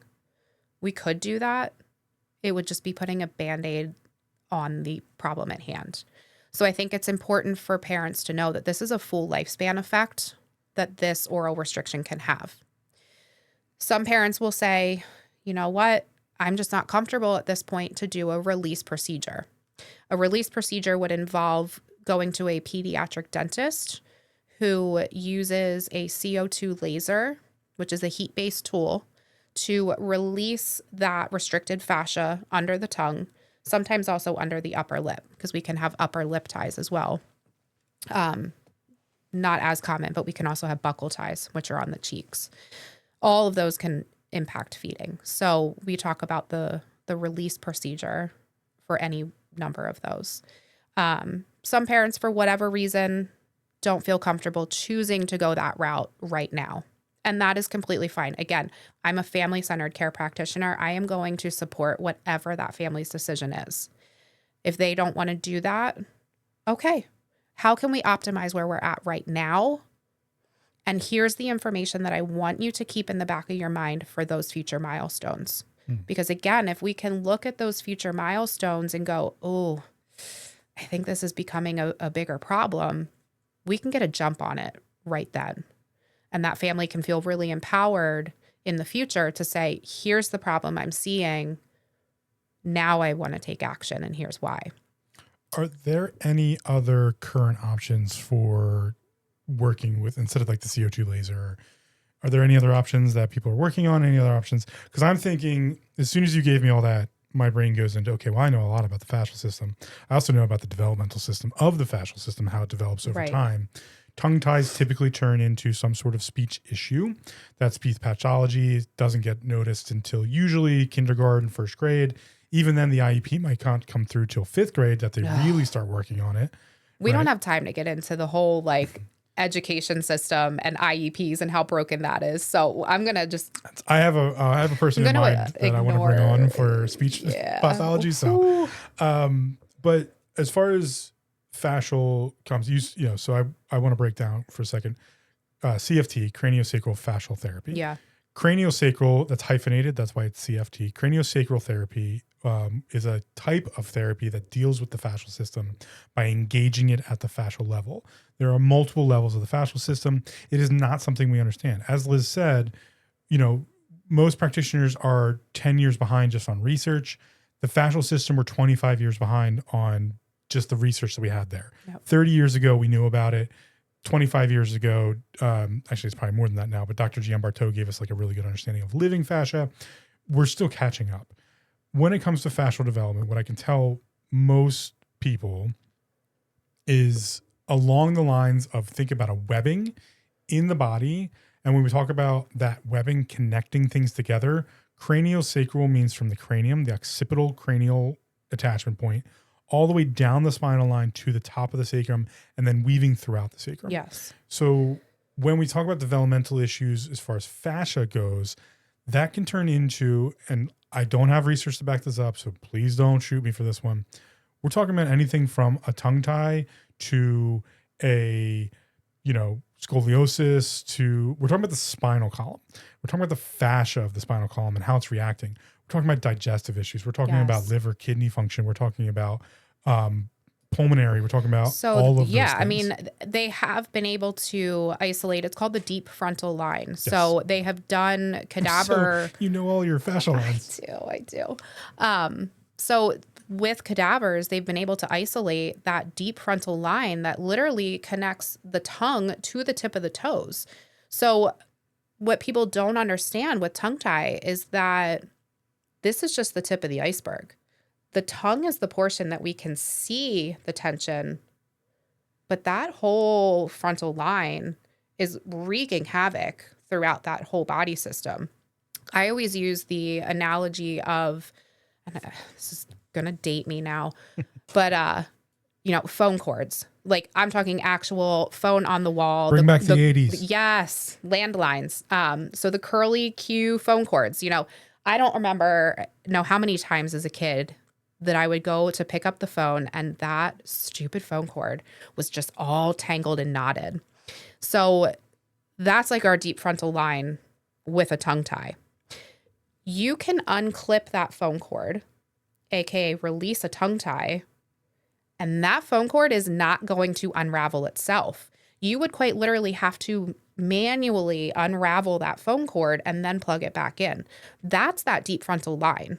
So we can release a tongue tie, we can unclip that phone cord, but we still have to treat the rest of that body system, manually pulling through that phone cord. Sorry, I led you into that one because I want people to understand how important this next topic about CFT.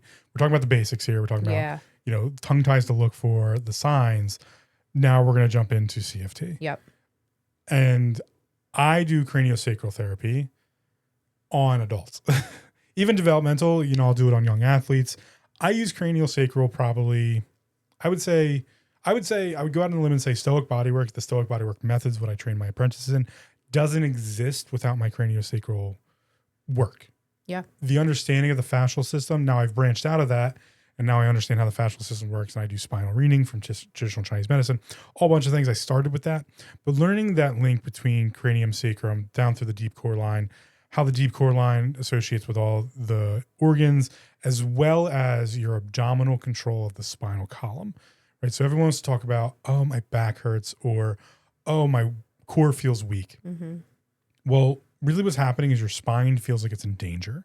So I can only imagine for a child who's trying to feed and these things are going on and they have this tongue tie, the spine is in the center of the body. I know everybody wants to palpate the back of their spine. That's the facets of the spine in the back. Those are your wingy bits. Yep.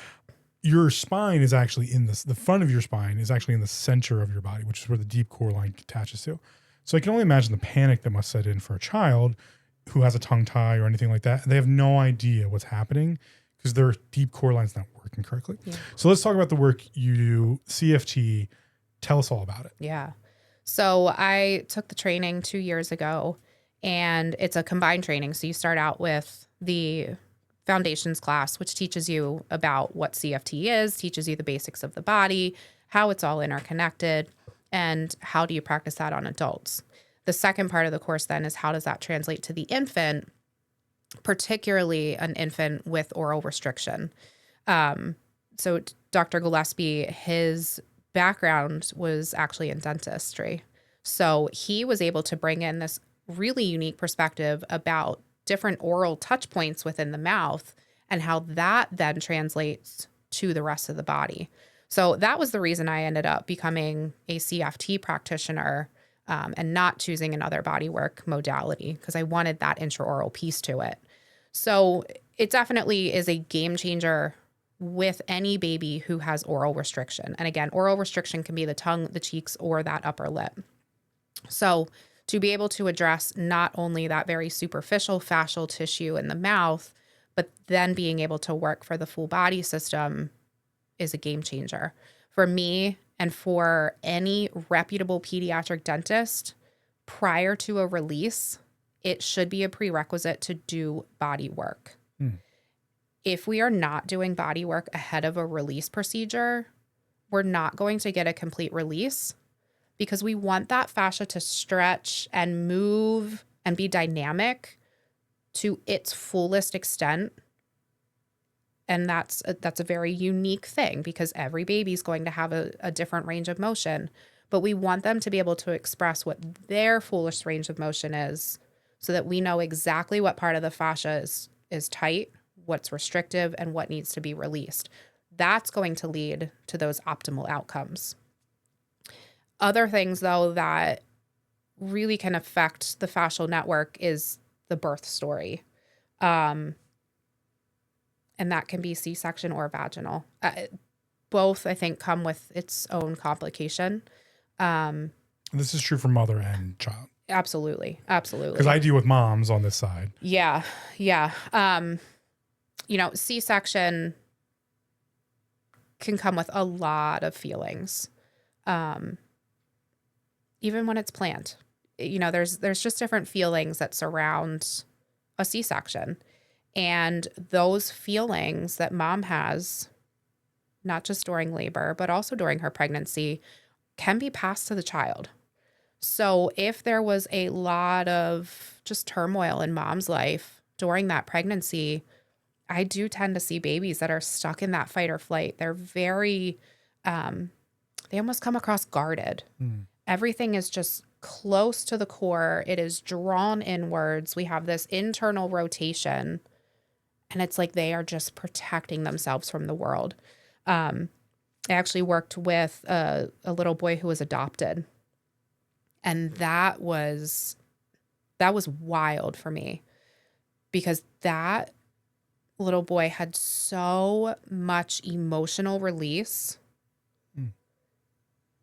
And it was like the labor story that the adoptive mother told me was like textbook. Nothing went wrong.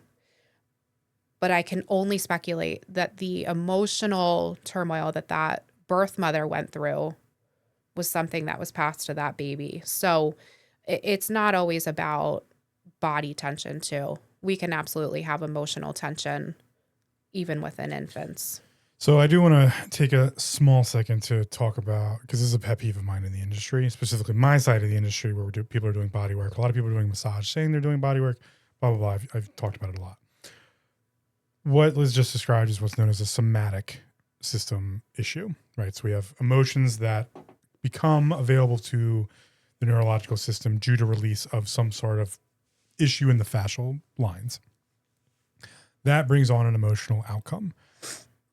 No one, and I repeat, no one is qualified enough, I don't care who they are, from a doctor down to me, to do somatic releases, in my personal opinion, because no one has any idea what's about to happen and they don't know how to deal with it. That being said, anyone who's marketing a somatic release to you, stay away from that person, in my personal opinion.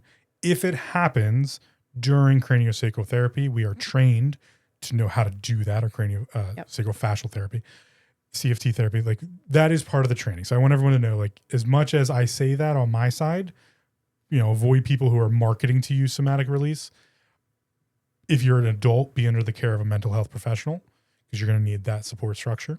If you're a mother and you're doing, because you do moms too, right? Correct. So we're going to get into that in a second. If you're a mom and you experience that, talk to your, individual, that your CFT professional, see what kind of resources they have available for you, or just talk to them in general, right? Don't be surprised by it. It's going to be surprising, but it is part of the function. Yeah, so just be wary of anyone. I wouldn't let anyone go near a child who was like, oh yeah, we're going to get some somatic stuff done. Yeah, no, my goal is not, okay, let's see what emotions we can get out of this baby. No. Like, I do not, and CFT is such a light touch. Yeah. Which is what I want to get into. Like, what like the happens. actual basics. Yeah. So, there's definitely, it is not my goal to have a baby come in and cry through the whole thing. Do they sometimes vocalize like, oh gosh, all right, I don't know about this. I'm kind of hungry. I have a wet diaper. Vocalizing is very different than that somatic emotional release. I think though, the longer that you practice, and I don't know if this is true for you, I know it's true for you because you've done it with me. You can start to kind of sense when we're switching into an emotional bubbling. So for me, what I think is really important for my part of this is to, one, validate with the baby.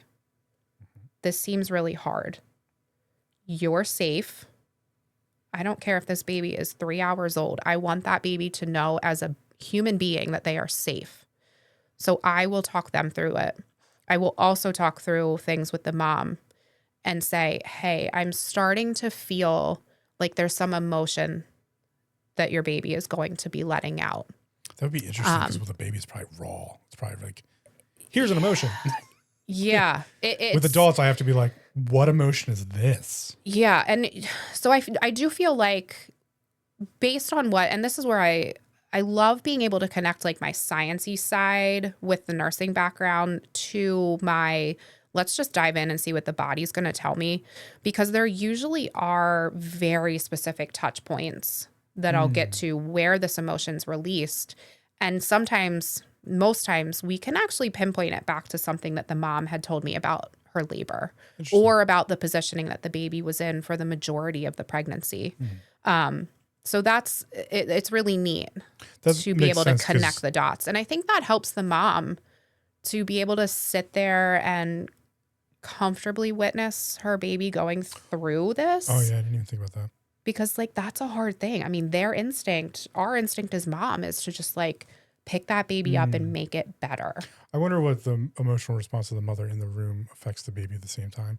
Because I don't want to nerd out on it because I do want to let you get into all this CFT, like what it does help with. But the nerdy parts of all of this is so cool. The interesting part about CFT that I've never experienced because I've never done it on an infant, nor would I, not getting into that, their suture bones haven't solidified yet. Yeah. Right. So moving fascia with cranial flexion. Yep. For the audience to picture this, your suture bones are the little interlinked bones between your different pieces of your skull that eventually fuse. That's why we always tell, like, be careful the soft spot on a baby. The soft spots in the top and in the back. Yeah. So with the fascia on an adult, it makes it easy because the bones are fused. So I can feel through fascial tension in the cranium, knowing where it might link to. But if they're not fused yet, that's just weird to me. Yeah. But also mom's emotional state in the room is going to affect baby due to the bioelectric field. That's the same for if mom is anxious at home, in my personal opinion. This is why, you put the baby, place your foreheads together before bed, you'll link up. This is also why moms wake up in the middle of the night about like, my kid's about to sneeze. That's all bioelectric field stuff to me. But yeah, it's interesting to think like, and the fascial system is fully developed. Now that's another thing. I don't know if they go, I'll let you talk about it. Do they talk about the differentiation of the fascial system in CFT comparatively between adult and child? A little bit. I mean, and it is more related. Like Dr. Gillespie's method is well known. Like that one's out there. Dr. Gillespie, we might have actually made passing in like between circles, and he's still practicing too. Yeah. So it's an evolving method and, it does come from the dental side of things. So it's interesting to see like, okay, like this is a fascial system in development, but we're technically born with a fully developed fascial system. Yes. So I don't know if they cover that or not. I think it's more the tensegrity of that fascial network. Buckminster Fuller. That we have to be a little more mindful of because like you said, we're not going to have this very direct line of connection. We do have a little bit more of just a general pooling. Yeah, I feel like I get lost actually. But you don't. I don't. For me, I think just because Yeah. I've never, Yeah. it's all adults, right? I know when your big toes off, right? Like that's because there is that direct, my instinctual nature is I can feel through that. With a kid, I'd be like, you're just soup. This is why I don't go near children. They think of me as a jungle gym. I think of them as like, It's mush. yeah, there's mush. Just comfy mush. Yeah. Yeah. So let's, so that sidebar aside, talk us through, because I think moms will be curious about this, like parents will be curious. I'm going to take my kid in for CFT. Yep. What do they expect? How does it look? Like you said, it's a soft touch. Yeah. The kid just kind of moves and does stuff. Yeah. So the way I explain it to parents is that it is a very light touch that I am able to feel into the fascial network. about the weight of a quarter, just to give everybody an understanding. Yeah, super light. Which is another reason I picked it for infants too, because we're not going in doing deep tissue massage with them.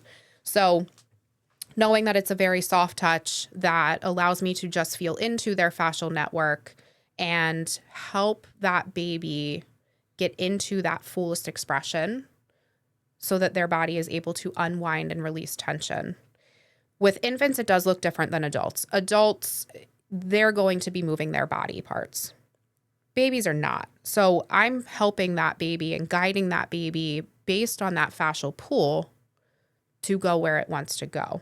So, I will tell parents, it looks like I'm moving your baby, but any position that they go into is where they're guiding me towards.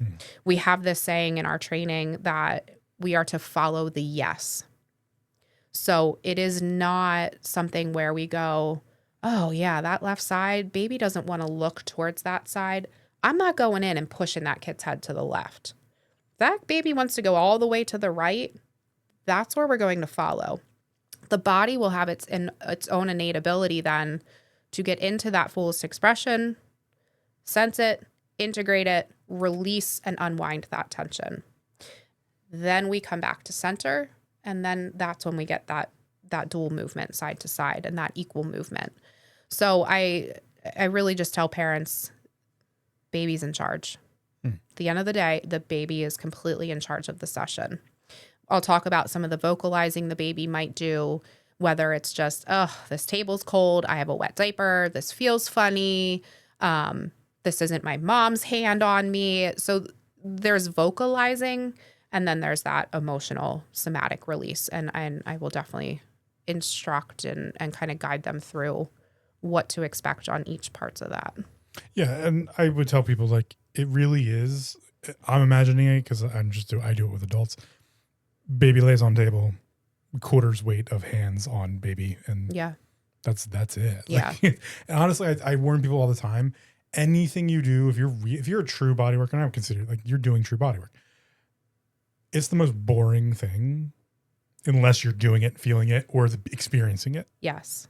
If you're just watching it, like when I have to train people in it, it just looks so, looks like you're doing nothing. You're not doing anything. I'm like, the minute movements of my muscle groups, I'm trying to do as least amount of work as possible to get someone else's fascial system to engage. Yeah. Which requires me to trick it to make it think I'm it. Whole thing. Yeah. And that's why, like, it's funny because, moms will say, oh, I went home and here's some of the changes we saw, and I'm trying to explain to my husband what you were doing. Or, the dad will ask, like, so what did that session look like today? And the mom will be like, I don't know. I don't know what she did. She was just like having hands on their head and on their sacrum, and something worked. So it's from an outsider's perspective, super boring. You don't even really know what I'm doing. But I promise we're making change. So let's talk about those changes. What outcomes do we see as far as poor feeding issues or tongue tie issues, or you can go over, all those. Yeah.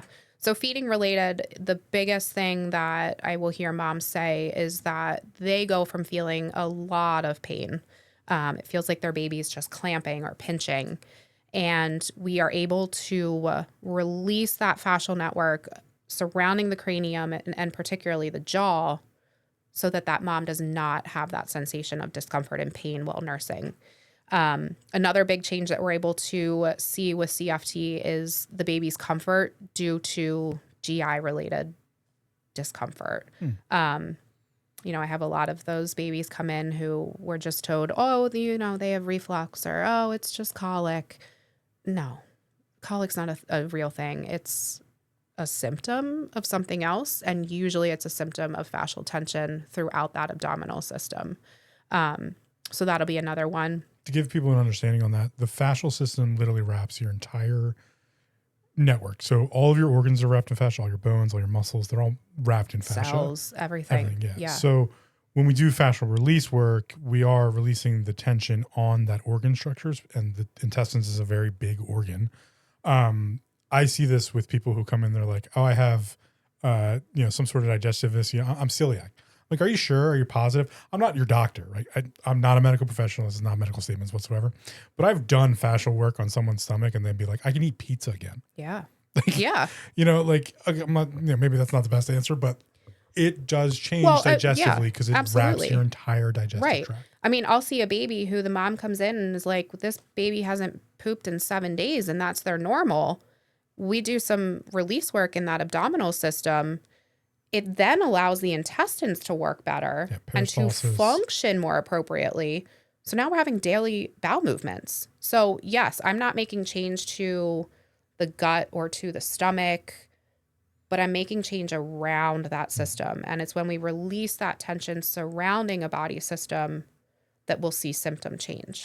That's where I wanted you to make that point, because we've talked a lot about, this is Newborn Families LLC. Liz is a lactation consultant. Well, this goes beyond that, right? Like, you could be seeing you for lactation stuff, but it's also imprudent to bring these things up to a CFT practitioner or someone in your village or your network that you were talking about.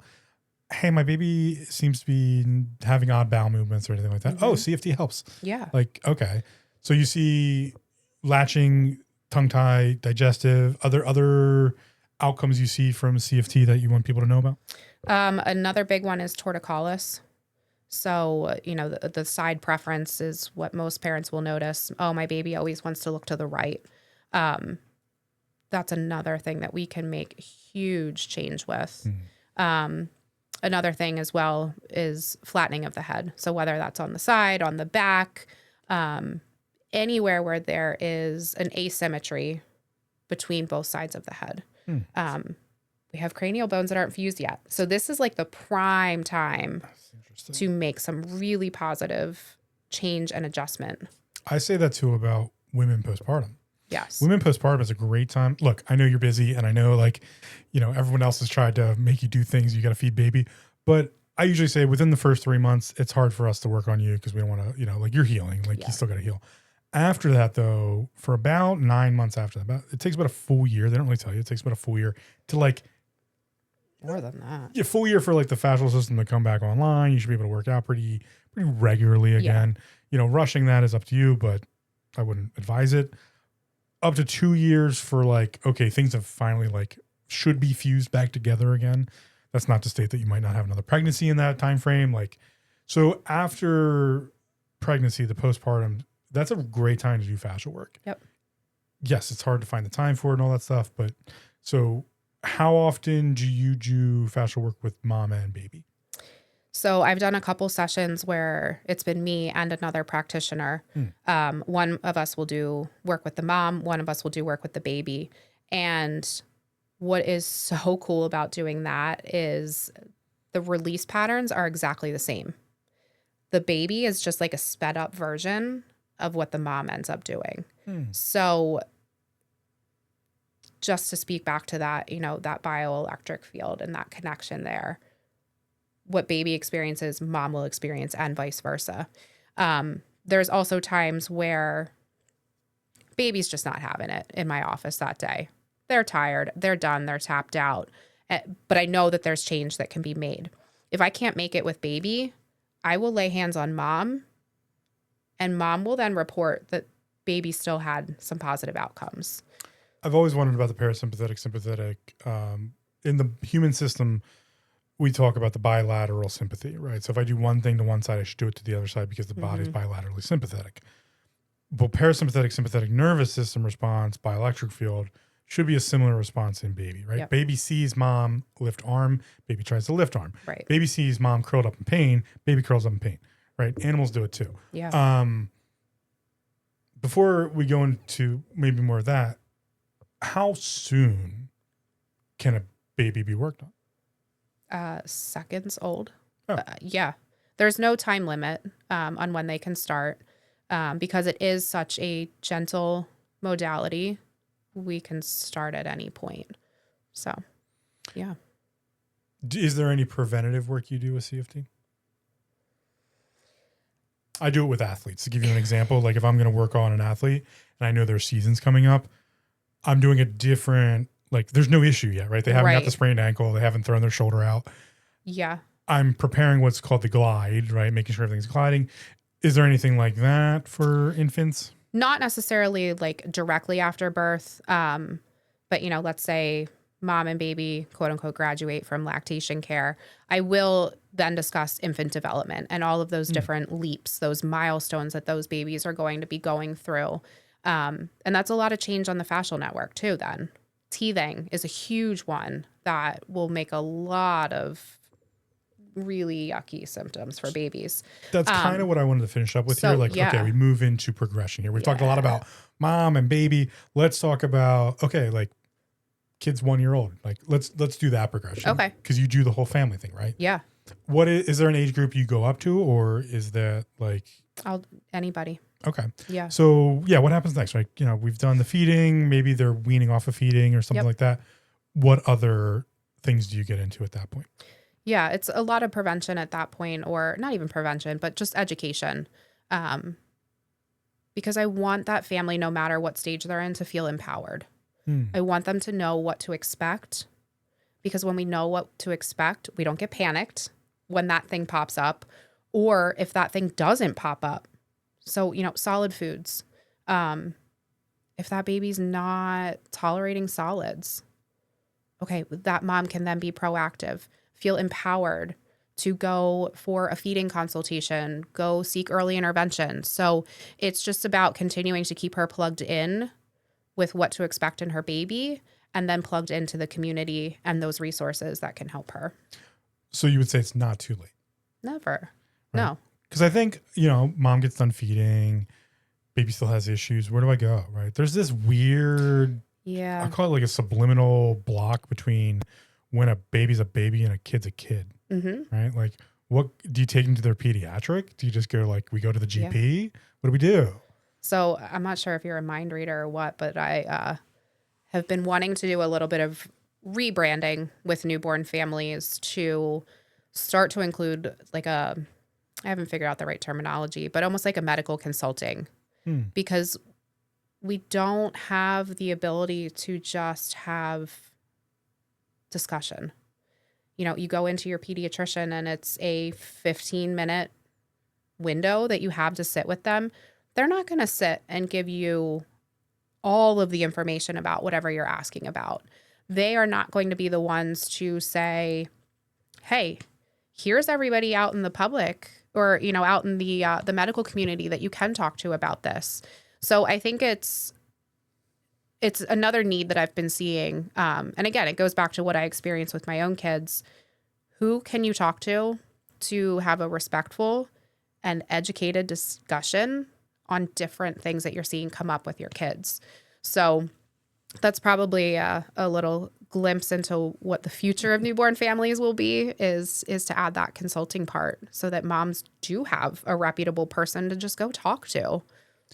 I think it has to do with building networks.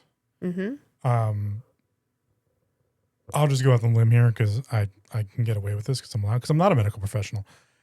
The Western medicine system is designed to save lives. It does a great job at that. Some of our imaging is some of the best in the world. We've developed MRIs and EKGs and all this great imaging device. The system is overtaxed in the education system for doctors. I don't know about it, what a doctor gets educated in for, prenatal, a pregnancy doctor, a birthing doctor, or even post-care, or an infant doctor, GP for, general practice. I don't know what their education level is anymore. I can tell you that they would tell you it's not enough. Yeah. They didn't get taught about the fascial system. They don't have enough time to learn about these things. So they're doing the best they can, and I get that. Right. A younger me would have been like, oh, the Western medicine system. Blah, blah, blah. No, the reality is the system's broken on the education front, so I can't hold these doctors to a standard. Should they be trying to educate themselves? Yeah, absolutely. Right. When that happens, when that occurs, outside networks develop themselves. We saw it with chiropractics. I think Dr. Leslie would agree that like direct care chiropractics was the first leading step into a new system of healthcare. Yeah, absolutely. Right? When you don't need the prescription to go get the chiropractic, and the chiropractor can work hands-on directly and bill directly if they need to for insurance, and then step out of that world. When chiropractors stopped billing for chiropractic care through insurances and were able to practice on their own and substantiate their businesses, that was the first step. This is the next step. When you start to see systems of networks. Oh, anytime someone walks in my practice and they're pregnant, have you gotten a lactation consultant yet? Have you seen a prenatal chiropractor? Like, I'm like, like, what are you doing? Go do this. Yep. Like, that's part of the process now. So yeah, that seems like a good step. As far as steps go, break down maybe 5, 6. What are the steps? Just so we can kind of recap. Families having a baby. Here's Liz. What's just break down like boom, boom, boom. Here's what we do. We contact. Here's the things we look for. Here's the things you should expect. Okay. So step number 1, reach out, whether that is email, Instagram, text, however you can get a hold of me. Reach out so that we can get something set up to meet in person. I want to start early in establishing that rapport. I want you to know who I am. I want to know who you are. I want to know what your goals are, what your family's like. And also, I'm not everybody's cup of tea, I'm sure. So, make sure I'm the right fit for you too. You're a consumer in healthcare, so you should be entitled to find the person that fits. So yeah, that's step number 1 is to reach out. Step number 2 is to meet in person while you're still pregnant. Step number 3 then would be let me know when that little one's arrived. Send me a picture if you feel comfortable, because I always love those, the fresh newborn squishy cheek face. I don't know. That's the mom in me. So send me that picture. Let me know baby's arrived. And then if you have reached out prenatally, I will guarantee to see you within that first week postpartum. The other thing that I will do for those who reach out prenatally is to do home visits for the first 3 weeks postpartum. I think it's important to be in your environment, in your comfort zone, feel comfy feeding at your house where you're going to be spending the majority of the time. And then by 3 weeks, I'll give you a reason to put on some real clothes and get out in public and come see me. So that would be step number 4. Step number 5 is to ask all the questions. There's no dumb question. There's no topic that's ever off limits in my office. When I say I've heard it all, I'm pretty sure I've heard it all. So anything and everything that I can help support you with, not just lactation related, let's discuss it. And then step number 6, after you do a stellar job and your baby's awesome, you guys are rocking it, you're thriving. After you're discharged, step number 6 would be to kindly do me the honor of a referral. Let your friends know about not only my business, but the other businesses that I have provided to you, and build that community for somebody else. So it's kind of like a pay it forward system then. Yeah. Bonus step number 7 is then if you're having another baby and would like to allow me to be in on that journey, to keep me in the loop of your growing family. That's awesome. Thank you for coming on. This is one that's outside my, I do pregnant women. I have a great background in women's health. You can't get me in the same room with a child. Not happening. They're not that scary. They make noise. I look like a jungle gym. Not my thing. Yeah. But I think this is valuable information that is hard to find. It shouldn't be hard to find, but it is hard to find. And on the other side of that building a network, I like the village analogy of like, hey, like here's your personal village, here's your professional village. Yep. How do they work together? Let's go over all your contact stuff. So newbornfamiliesllc.com. What's the website? Yeah. So the website is lactationliz.com. The Instagram is Newborn Families LLC, And my email is newbornfamilies@lactationliz.com. Awesome. Thank you. Usually I would plug purebulk.com, but I'm not going to do that. I'm actually going to say go to Liz's website. Thank you. And if you know anyone, like spread the word, like these services do exist. So I will leave it at that. Anything you would like to add before we close up? No, this was awesome. Thank you so much for Thank having me. you. All right, a little bit of outro music and we're done.